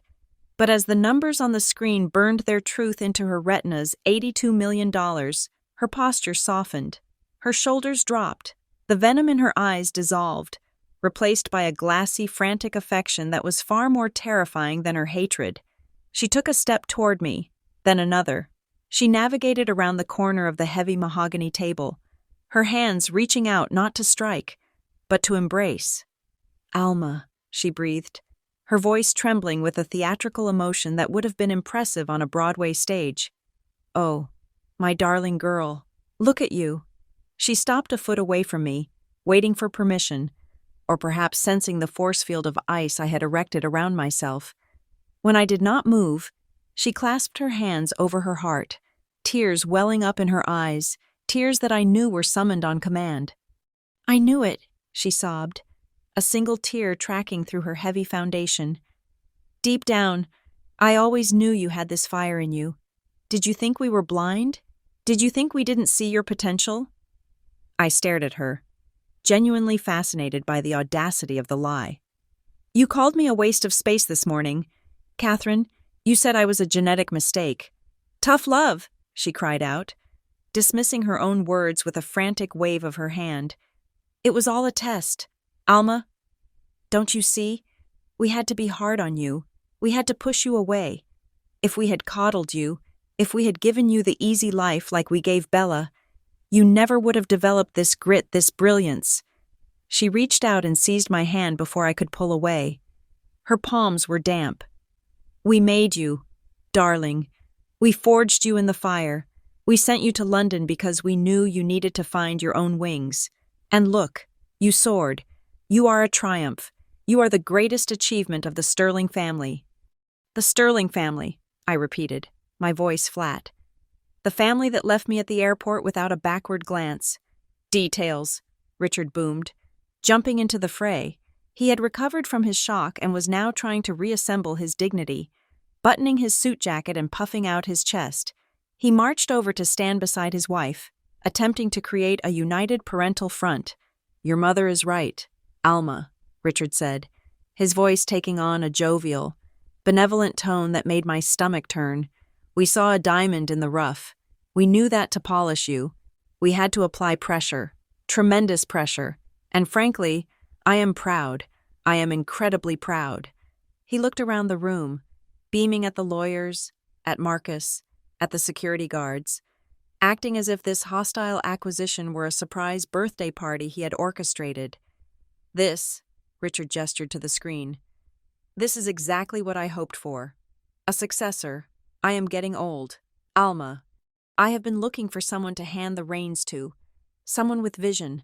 Someone with my blood. I am adopted. Richard, I reminded him. I do not have your blood. Spiritually, he countered quickly, not missing a beat. You have my spirit. The Sterling spirit. Listen. Forget the debt. Forget the acquisition technicalities. We can tear up those foreclosure papers right now. You do not need to buy the company. You can run it. I will step up to Chairman Emeritus, and you will be CEO. We will work side by side, father and daughter, rebuilding the empire. We are a family. Alma. And family sticks together. It was a masterclass in gaslighting. They were rewriting history in real time, editing out the abuse, the neglect, and the cruelty, replacing it with a narrative of secret wisdom and benevolent guidance. They actually believed that if they said it with enough conviction, I would forget the last 8 years. They thought $80 million was enough to buy my amnesia. Then there was Bella. She had been standing by the window, watching her world collapse. She had seen her fiancé mentally leave her. She had seen her inheritance vanish. She looked at her parents, fawning over the sister she had tormented for a decade, and she made a calculation. She shoved past Julian. She didn't even look at him. She ran toward me, her heels clicking frantically on the parquet floor. She didn't stop at a respectful distance. She threw her arms around me, burying her face in the shoulder of my white suit. I stood rigid, my arms at my sides, as she wept into my expensive fabric. "Alma," she wailed. "Oh my God. I am so sorry. I was so jealous. Can you blame me? You were always the smart one, the pretty one. I was just acting out." She pulled back, her mascara smudged, looking up at me with wide, pleading eyes. "But we are sisters, right? We grew up together. We shared a bathroom. That bond means something. Blood is thicker than water. Alma." "Again," I said, peeling her hands off my jacket. "Not blood-related, but heart-related," Bella insisted, grabbing my hand again. "Listen, you can fix this. You can fix everything. Julian is just stressed about money. If you sponsor the wedding, if you just sign a little check to cover the venue and the dress, we can be a happy family again. I will make you my maid of honor. I swear, you can stand right next to me at the altar. Please, Alma, do it for your little sister. Do it for us." I looked at them. The three of them formed a semicircle of greed around me. Catherine, with her fake maternal pride, Richard, with his delusional partnership offer, Bella, with her hand out for a wedding check. They were grotesque.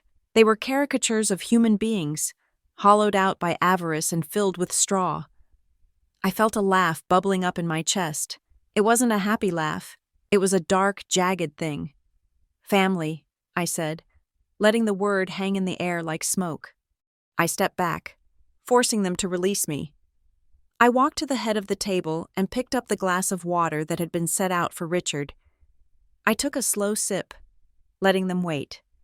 "You speak of family," I began, my voice quiet but projecting to every corner of the room. "Let us talk about family. Let us talk about the winter of 2018. The room went silent. They blinked, confused by the date. "I was 20 years old," I continued. "I was living in a flat in East London that had black mold on the walls. I was eating 1 meal a day so I could save money to buy inventory for the bookshop. It was Christmas Eve. I called you." I looked at Catherine. "I called the house. I wanted to hear a voice. Just a voice. Do you know who answered?" Catherine swallowed hard.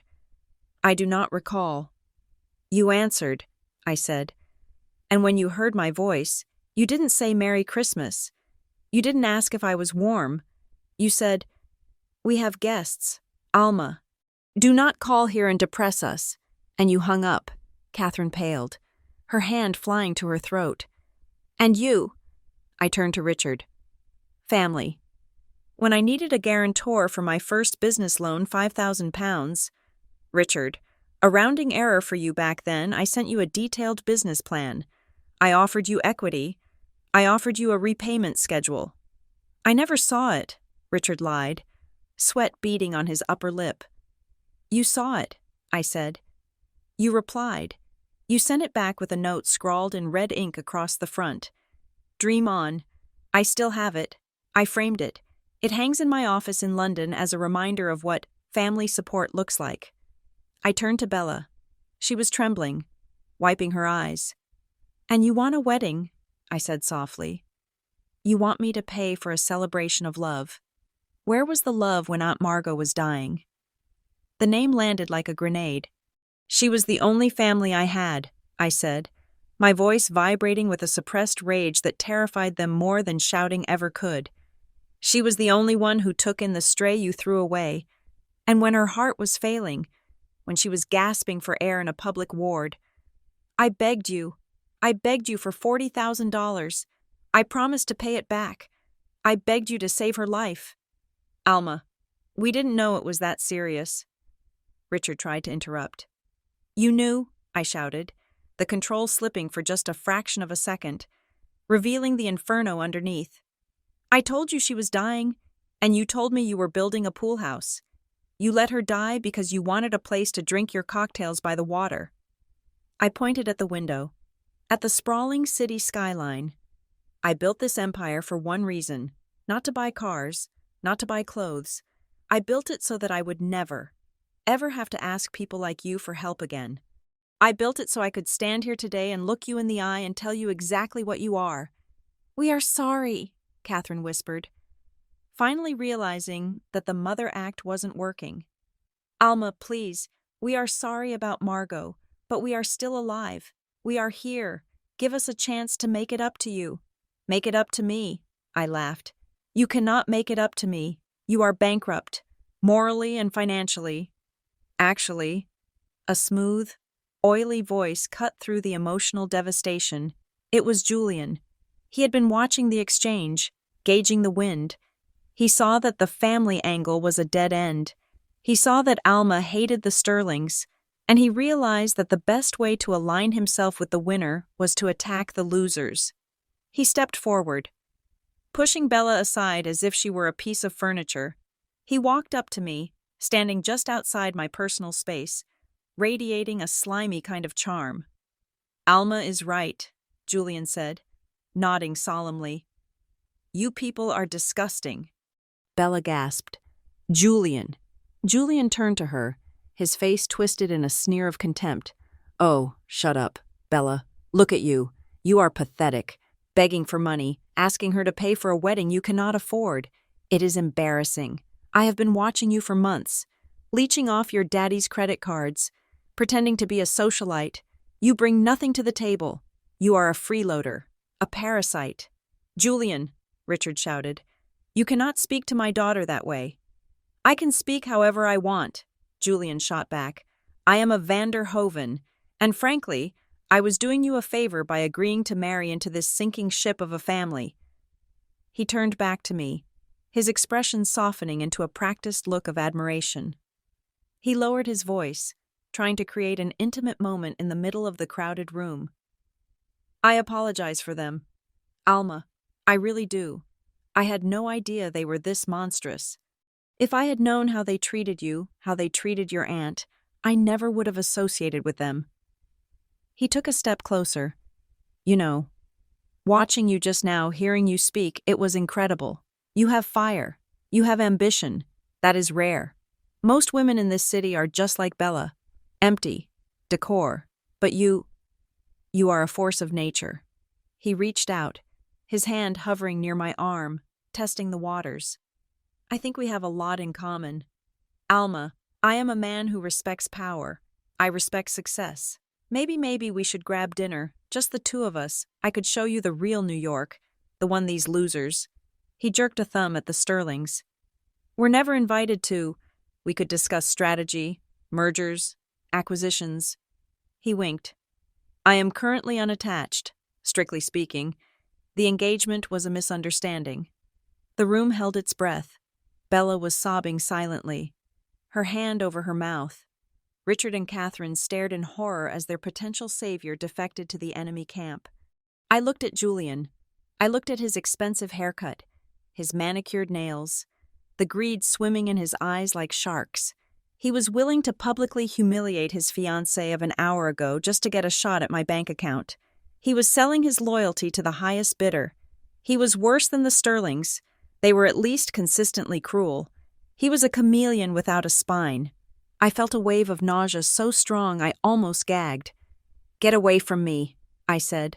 My voice was quiet, disgusted. Julian blinked, his smile faltering. Excuse me. I said, "Get away from me," I repeated, louder. "You smell like desperate ambition and cheap cologne." Julian stiffened. "Now wait a minute. I am offering you an alliance." "You are offering me a parasite." I cut him off. "You think because I have money, I am looking for a trophy husband. You think I want Bella's leftovers? You are pathetic. Julian, you are a man who measures his worth by the woman he stands next to. Stand alone, and you are nothing." I turned away from him, dismissing him as if he were a fly. I looked back at the Sterlings. The entire group, the parents, the sister, the ex-fiancé stood there in a huddled, miserable mass of failure. I walked back to the head of the table. I placed my hands on the leather binder Marcus had brought. "I have heard enough," I said. "I have heard the apologies. I have heard the offers. I have heard the lies. And frankly, I am bored." I looked at Marcus. "Marcus, what time is it?" "It is 10:45, Miss Winthrop," Marcus replied. "Good," I said. "Then we are ahead of schedule." I looked at Richard Sterling. "You seem to be under the impression that this is a negotiation," I said. "You think that if you cry hard enough, or flatter me enough, or offer me a fake title in a bankrupt company, I will write a check and save you." I shook my head slowly. "I did not come back to New York to save you. Richard, I did not come back to be your daughter. I did not come back to be Bella's sister or Julian's partner." I opened the binder. I uncapped a heavy fountain pen. "I came here to liquidate the assets of a failed enterprise, and that includes the people running it." I signed the first document with a sharp, scratching sound. "You have 24 hours, I announced, not looking up. 24 hours to vacate the premises, all of them. The office, the house, the Hampton property. Oh wait, you already sold that. Just the house then." 24 hours? Catherine gasped. "But where will we go?"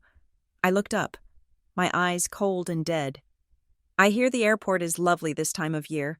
I suggest you pack a suitcase. Just one. I find it really clarifies what is important in life." The pronouncement of the 24-hour deadline hung in the air like the final note of a funeral dirge. For a moment, the room was absolutely still, the only sound being the hum of the hard drive that was currently securing the deed to the building. Then, Richard Sterling snapped. It was not a gradual breakdown. It was an explosion of impotent male rage, the kind born from a lifetime of having money shield him from consequences. His face turned a violent, mottling shade of crimson, veins bulging in his neck like cords of rope. He let out a guttural roar, a sound that was less human and more like a wounded bull. "You ungrateful little witch!" he screamed, saliva flying from his mouth. He lunged. He cleared the distance between the wall and the head of the table in 2 strides. His hands curled into claws, aiming for my throat. He intended to strangle me. I saw it in his eyes. He wanted to squeeze the life out of the thing that had dared to become greater than him. I did not flinch. I did not recoil. I did not even blink. I simply watched as my lead security officer, a man named Kane who had served in the Royal Marines, stepped out of the shadows. The movement was a blur of efficiency. Kane intercepted Richard 2 feet from my chair. He didn't strike him. He simply redirected him. With a precise application of leverage to Richard's wrist and shoulder, Kane spun the older man around and slammed him chest first onto the mahogany table. The sound of Richard's face hitting the polished wood was a dull, sickening thud. His arm was pinned behind his back at an angle that looked painful, but not permanent. "Let me go!" Richard howled into the varnish. "This is my company. She is a thief. Arrest her." "Mr. Sterling," Kane said, his voice a low, calm rumble. "If you struggle, I will be forced to dislocate your shoulder. Do not make me do paperwork." Richard went limp, panting heavily, his cheek pressed against the table, his eyes rolling up to look at me with pure hatred. Catherine screamed, her hands flying to her mouth. Bella cowered against the window, looking at her father, the man she thought was a god, pinned like an insect. I slowly recapped my fountain pen.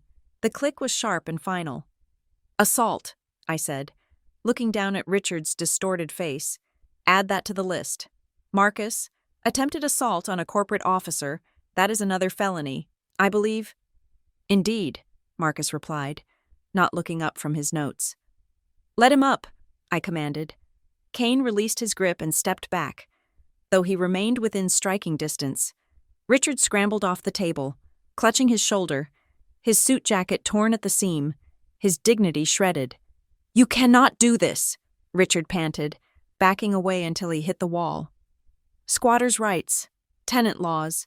You cannot kick us out in 24 hours. It takes months to evict someone in New York. I will drag this out in court. I will live in that house until the day I die, and you will not see a dime of rent. I sighed.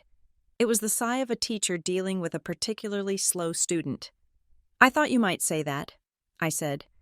You always were litigious when you were cornered. Richard, but you seem to be forgetting something. I reached into the black binder again. I told you I spent last night going through your files. I wasn't just looking at the mortgages. I was looking at everything. I pulled out a blue folder this time. It was thinner than the others, but far more dangerous. During my stay in your storage closet, I began, keeping my voice conversational. I took the liberty of accessing your private server. Specifically, the folders you thought were encrypted under the password Sterling1. Really, Richard. That password is weaker than your business strategy. I opened the folder. I found the dual set of books you have been keeping for the last 5 years. Richard's face went from red to a terrifying shade of ash gray. I found the invoices you falsified to inflate your operating costs. I continued, turning a page. I found the offshore transfers to the Cayman Islands that you failed to declare to the IRS, and most damning of all, I found the evidence regarding the employee pension fund. I looked up at him.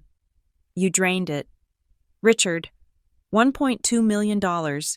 You stole the retirement savings of 45 loyal employees to pay for Bella's engagement ring and your country club dues. That was a loan, Richard whispered, his voice trembling. I was going to put it back. Embezzlement is not a loan, I stated cold, and tax fraud is not a creative accounting strategy. These are federal crimes, serious ones, the kind that carry mandatory minimum sentences in a federal penitentiary. I held up the blue folder. So, here's the situation. I have 2 choices for you. Choice A, you leave. You vacate the premises within 24 hours as instructed. You take your clothes, your personal toiletries, and nothing else. You sign the deed over quietly. You disappear, and you never speak my name or the name of this company again. If you do that, this folder stays in my safe. I let that sink in. Choice B, I continued, my voice hardening. You fight me. You stay in the house. You sue me. And the moment your lawyer files a motion, I put this folder in a courier bag and send it directly to the director of the Financial Integrity Bureau. They love cases like this. High profile, clear evidence, a wealthy man stealing from the working class. You will not be evicted. Richard, you will be extracted by a SWAT team at 4 a.m, and you will die in a cell. The room was silent. Even the air conditioning seemed to hold its breath. Richard slumped against the wall. He looked at the folder, then at me. He knew I wasn't bluffing. He knew I had the resources to bury him. You would send your own father to prison, Catherine cried out, stepping forward again, tears streaming down her face. But these weren't the fake tears from earlier. These were the tears of a woman realizing her shield was gone. He is not my father, I said. He is a criminal I am choosing to pardon for the sake of efficiency. How can you be so cruel? Catherine sobbed, wringing her hands. We raised you. We fed you. We put clothes on your back for 16 years. We gave you a home. Doesn't that count for anything? You talk about debts. What about the debt you owe us? The cost of raising a child is not cheap. Alma, we spent hundreds of thousands on you. I looked at her. I had been waiting for this. I had been waiting for this exact argument since I was 12 years old. I am glad you brought that up, Catherine, I said. I signaled to the paralegal again. Pull up the spreadsheet labeled Reimbursement Analysis. The screen behind me changed. The bank balance disappeared, replaced by a stark, black and white invoice. It was detailed. It was precise. It was devastating. I anticipated this argument, I said, standing up and walking over to the screen. So, being a woman of finance, I ran the numbers. I pointed to the first column. Here we have the estimated cost of raising me. I used the average expenditure for a child in a high-income household in New York, adjusted for inflation, food, clothing, though mine was mostly Bella's hand-me-downs, medical care, and a prorated portion of the utility bills. I was generous. I estimated you spent approximately $320,000 on me over 16 years. See? Catherine shouted triumphantly. You owe us. However, I interrupted, my voice cutting through hers like a knife. We must look at the credit column. I pointed to the other side of the screen. From the age of 8, you fired the cleaning staff and assigned their duties to me. I cleaned 5 bathrooms, the kitchen, and the living quarters daily. I did the laundry. I did the gardening. I cooked breakfast and dinner. I tapped the screen. I calculated the hourly wage of a live-in housekeeper, a gardener, and a cook in Long Island for those respective years. I multiplied it by the hours I worked, which were often 12 hours a day. 7 days a week.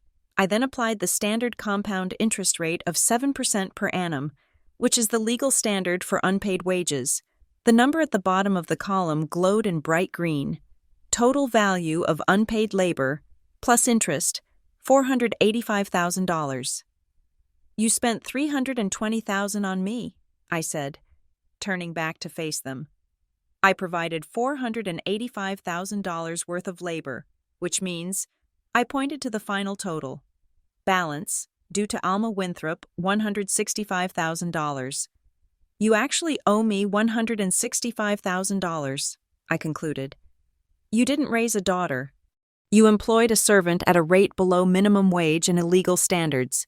You profited from my childhood. Catherine stared at the screen, her mouth opening and closing like a fish out of water.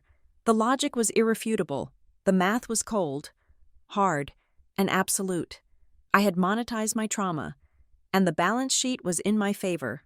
I walked back to the table. I reached into my purse, my own purse, not the company briefcase, and pulled out a stack of cash.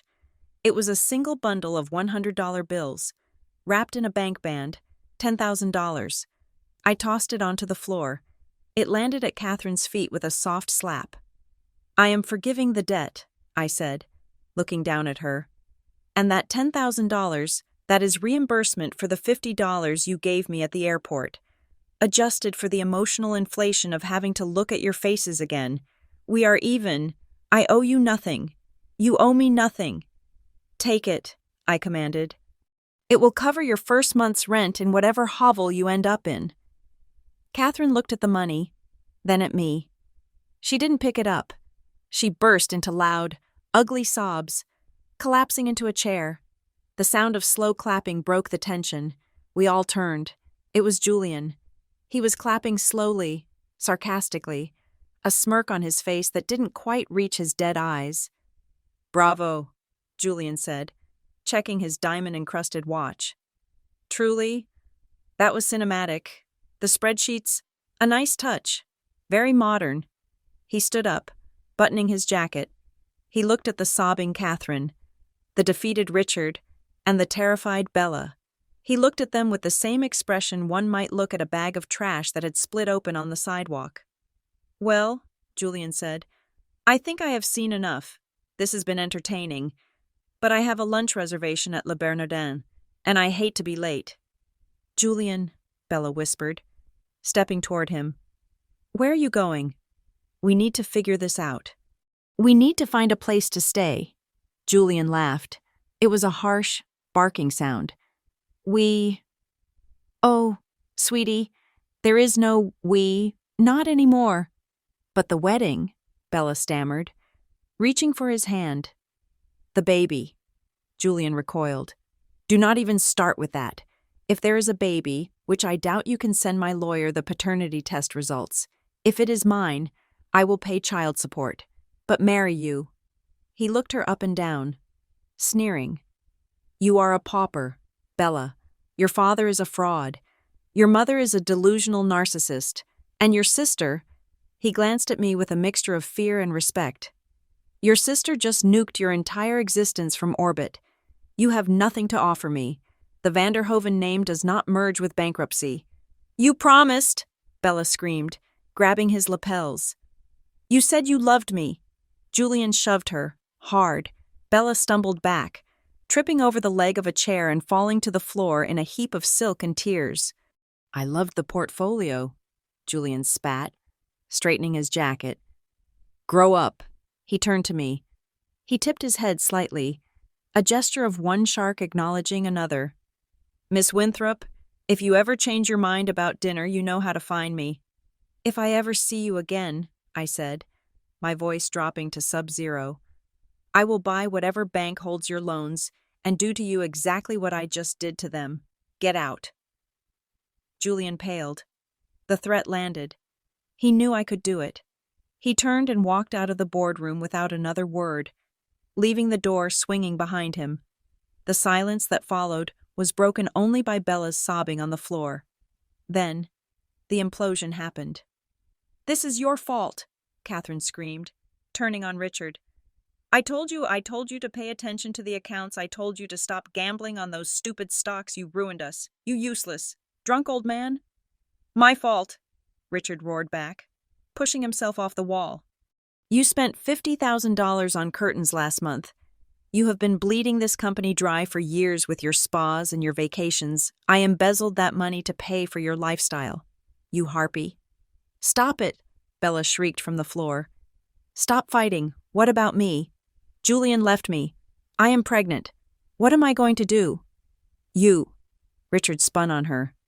You are the reason we are in this mess. If you hadn't needed that damn wedding, if you hadn't been blackmailed by that drug dealer ex-boyfriend of yours, we could have flown under the radar. You brought this scrutiny on us. I hate you, Bella screamed, kicking her heels against the floor like a toddler. I hate you both. You are the worst parents in the world. And you are a parasite, Catherine yelled back at her daughter. They were screaming over each other. A cacophony of blame and hatred, tearing each other apart right there in the executive boardroom. The lawyers watched, uncomfortable. The security guards looked stoic. I stood at the head of the table, watching them. It was over. The family was dead. They weren't destroyed by me. They were destroyed by themselves. I had just removed the glue of money that had held them together. Without it, they were just three selfish people who despised one another. I felt a profound sense of emptiness, but it was a clean emptiness. It was the feeling of a room that had finally been cleared of hoarding and rot. I looked at Marcus. I nodded once. Clear the room, I said softly. Understood, Marcus said. He signaled the security team. All right, folks, show's over, Kane announced, stepping forward. You heard the boss. You have 24 hours. Clock starts now. Escort them out. As the guards moved in to herd the screaming, weeping sterlings toward the elevator, I turned my back on them. I walked to the window and looked out at the city of New York. It was bright, sharp, and full of possibility. Behind me, the elevator doors dinged open. Alma! Richard shouted one last time, his voice desperate. Alma, please! The doors closed. Cutting off his voice, I was alone in the boardroom. I placed my hand on the cold glass of the window. Goodbye, I whispered, and for the first time in 8 years, I truly meant it. The sky over Long Island was the color of a fresh bruise, a swirling mix of purple and angry gray that promised a storm was coming. It was the kind of weather that usually kept the residents of this exclusive enclave indoors, sipping tea behind double-paned glass. But today, the heavy iron gates of the Sterling estate were wide open, and the drama unfolding on the sidewalk was drawing a crowd of curious neighbors and paparazzi. I sat in the back of a black Phantom limousine, the engine idling with a low, purring vibration that I could feel in the soles of my shoes. The windows were tinted to near opacity, turning the world outside into a dim monochromatic film. I was invisible to them, but they were perfectly clear to me. It had been exactly 24 hours since I stood in the boardroom and delivered my ultimatum. The scene before me was a masterpiece of poetic justice. It looked like a foreclosure, but felt like an exorcism. 2 cruiser cars from the sheriff's department were parked at chaotic angles on the lawn, their red and blue lights flashing silently. Cutting through the gloom, a team of movers, hired by Marcus to clear the property of personal effects, were marching in and out of the front door like ants dismantling a fallen beetle, and there, standing on the curb, just outside the property line, were the Sterlings. They looked small. That was the first thing that struck me. Without the house framing them, without the expensive lighting and the retinue of servants, they looked incredibly small and fragile. Richard Sterling was wearing a trench coat that was buttoned wrong. His hair, usually combed over to hide the thinning spots, was wild and blowing in the wind. He was shouting at a police officer who was standing with his arms crossed. Looking bored, I could not hear the words through the soundproof glass, but I recognized the body language. It was the impotent flailing of a man who still believed the world owed him deference, even as it stripped him bare. Catherine sat on one of the suitcases, her face buried in her hands. She was wearing a fur coat, perhaps the last valuable thing she had managed to grab. But in the harsh morning light, it looked mangy and sad. She was rocking back and forth, a motion of pure, regressionary comfort. And Bella, my sister, the almost bride, she was standing apart from her parents, staring at the house. She was not crying. She looked catatonic. She was holding a plastic bag, a garbage bag likely filled with the clothes that did not fit in her suitcase. The designer gown she had planned to wear to her engagement party was probably stuffed in there, wrinkled and ruined, just like her future. 3 people, 3 suitcases, and the empty road. It was a mirror image. It was a perfect, terrifying reflection of a scene from 8 years ago. The only difference was the cast. The girl with the suitcase was now the woman in the car, and the people in the car were now the refugees on the curb.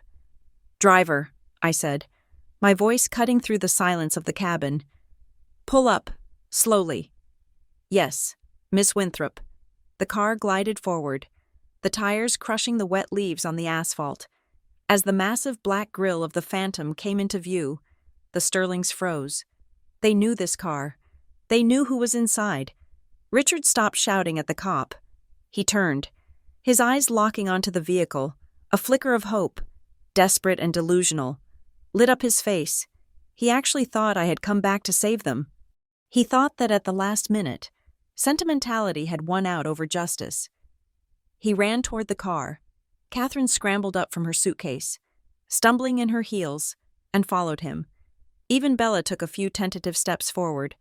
They reached the car just as it came to a halt. Richard pressed his face against the dark glass of the rear window. His hands slapped against the metal. I could see his mouth moving. Alma, please, daughter." I watched him for a long moment. I watched the rain begin to spot the glass, mixing with the grease of his forehead. I felt nothing.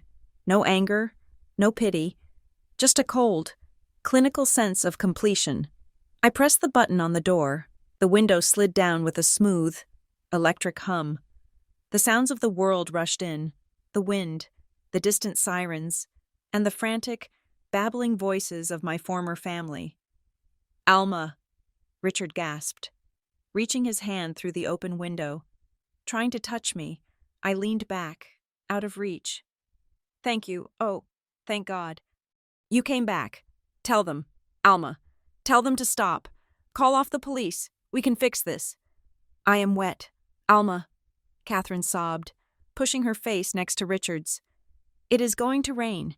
You cannot leave your mother out in the rain. Open the door. Let us in. We can talk about the reimbursement.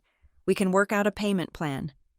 "I have nowhere to go," Bella whispered, peering over their shoulders. "Julian blocked my number. Alma, please. I am pregnant.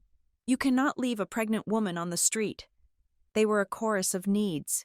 They wanted my money. They wanted my power. They wanted my protection. They wanted everything I had built, everything I had suffered for, to be used to shield them from the consequences of their own choices. I looked at them. I took off my sunglasses, ensuring they could see my eyes. I wanted them to see that there was no warmth there, no spark of the daughter they had thrown away. "I am not here to let you in," I said. My voice was not loud, but it silenced them instantly. "What?" Richard blinked, rain dripping from his nose. "But then why are you here?"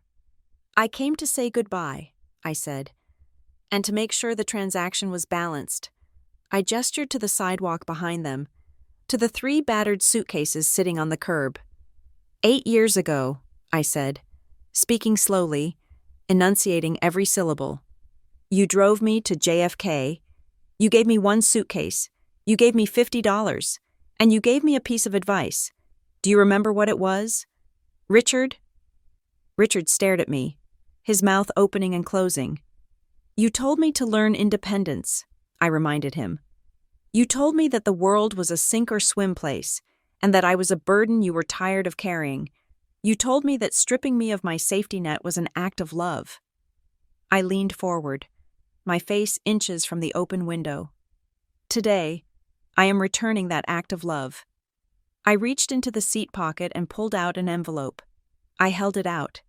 Richard grabbed it with trembling fingers. "What is this?" he asked, tearing it open. 3 tickets fell out. One-way bus tickets to a town in Ohio where Catherine had a distant, estranged cousin, and 3 $50 bills. "Bus tickets," I said, "and $150. I adjusted for inflation. Because unlike you, I am fair." "Ohio!" Catherine shrieked. "I cannot live in Ohio. I am a Sterling." "Not anymore," I said. "The Sterling name is now a wholly owned subsidiary of Aureus Horizons, and I am retiring the brand." "You are a monster," Richard hissed, crushing the money in his fist. "A cold-hearted, vindictive monster." "I am a mirror, Richard," I replied softly. "I am simply reflecting back at yourself. You gave me a suitcase in the world. Now, I give you a suitcase in the world. You have your health. You have your independence. Go and build an empire. Prove to me that it is as easy as you said it was." I looked at Bella. "And Bella, if you really are pregnant, I suggest you apply for Medicaid. The paperwork is tedious, but it builds character." "I hate you," Bella screamed, tears streaming down her face, mixing with the rain. "I wish you had died in London." "I did," I said. "The girl you knew died in a bookshop with her aunt. You are talking to her ghost." I looked up at the sky. The clouds finally broke, and the rain began to fall in earnest, a hard, driving sheet of water that soaked them instantly. "Driver," I said, without looking back at them. "Go." "No, Alma. No." Catherine lunged for the door handle, but the lock was engaged. I pressed the button. The window glided up, sealing me back into the silence. The last thing I saw was Richard Sterling's face, distorted by the rain and the dark glass. Screaming soundlessly into the void, the car accelerated smoothly, pulling away from the curb. I did not turn around to watch them shrink in the distance. I didn't need to. I knew exactly what they looked like. They looked like the past. I settled back into the leather seat, picking up my phone. The screen was bright in the dim cabin. I had one last piece of business to conclude. I opened my email. The draft was already prepared. It was addressed to the legal department of Aureus Horizons, with a CC to the largest charitable trust in New York. Subject liquidation proceeds. The Sterling estate, to whom it may concern.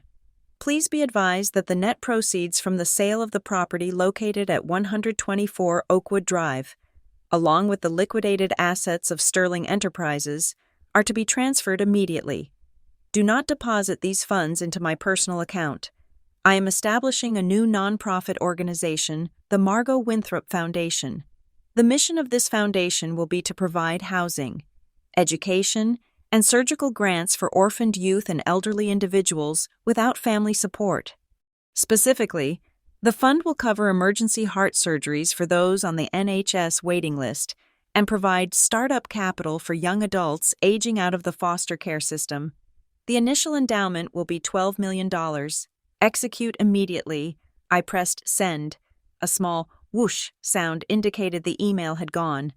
$12 million, the blood money of the Sterling Empire. It wouldn't buy Margot back. It wouldn't buy back the years I spent hungry and cold.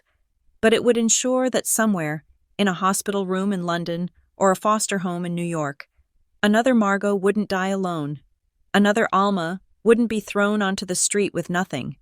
It was the only alchemy that mattered, turning their greed into someone else's survival. The car turned onto the bridge, heading toward Manhattan. The rain was lashing against the windshield, but ahead, through the gray mist, the skyline of the city was beginning to light up. The skyscrapers rose like jagged teeth, biting into the storm. I looked out at the city. For years, New York had been a place of trauma for me. It was the place where I was unwanted. It was the kingdom I had been exiled from. But as I watched the lights of the Empire State Building pierce the clouds, I felt a shift in my chest, a loosening of a knot that had been pulled tight for a decade. I wasn't the exile anymore. I wasn't the victim.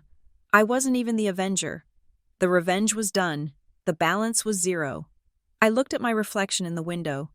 The woman staring back was not smiling. Not exactly. It was something deeper than a smile. Her eyes were clear. Her jaw was relaxed. I touched the glass, tracing the outline of the city that was now my playground. "We are clear. Driver," I said softly. "Take me to the office. We have work to do." "Yes, ma'am." The car sped up, merging into the stream of traffic. Just one more red taillight in the river of dreams, but I knew better. I wasn't just part of the traffic. I was the one steering. I was Alma Winthrop. I had started with a suitcase, and I had ended with the world. And the best part, the suitcase was gone. My hands were finally empty, ready to build whatever I damn well pleased. The rain washed the city clean, and for the first time in my life, the future didn't look like a threat. It looked like a promise, and I intended to keep it. Thank you so much for listening to this story of justice and resilience. If Alma's journey moved you, or if you just enjoyed seeing karma served cold, please let me know in the comments below.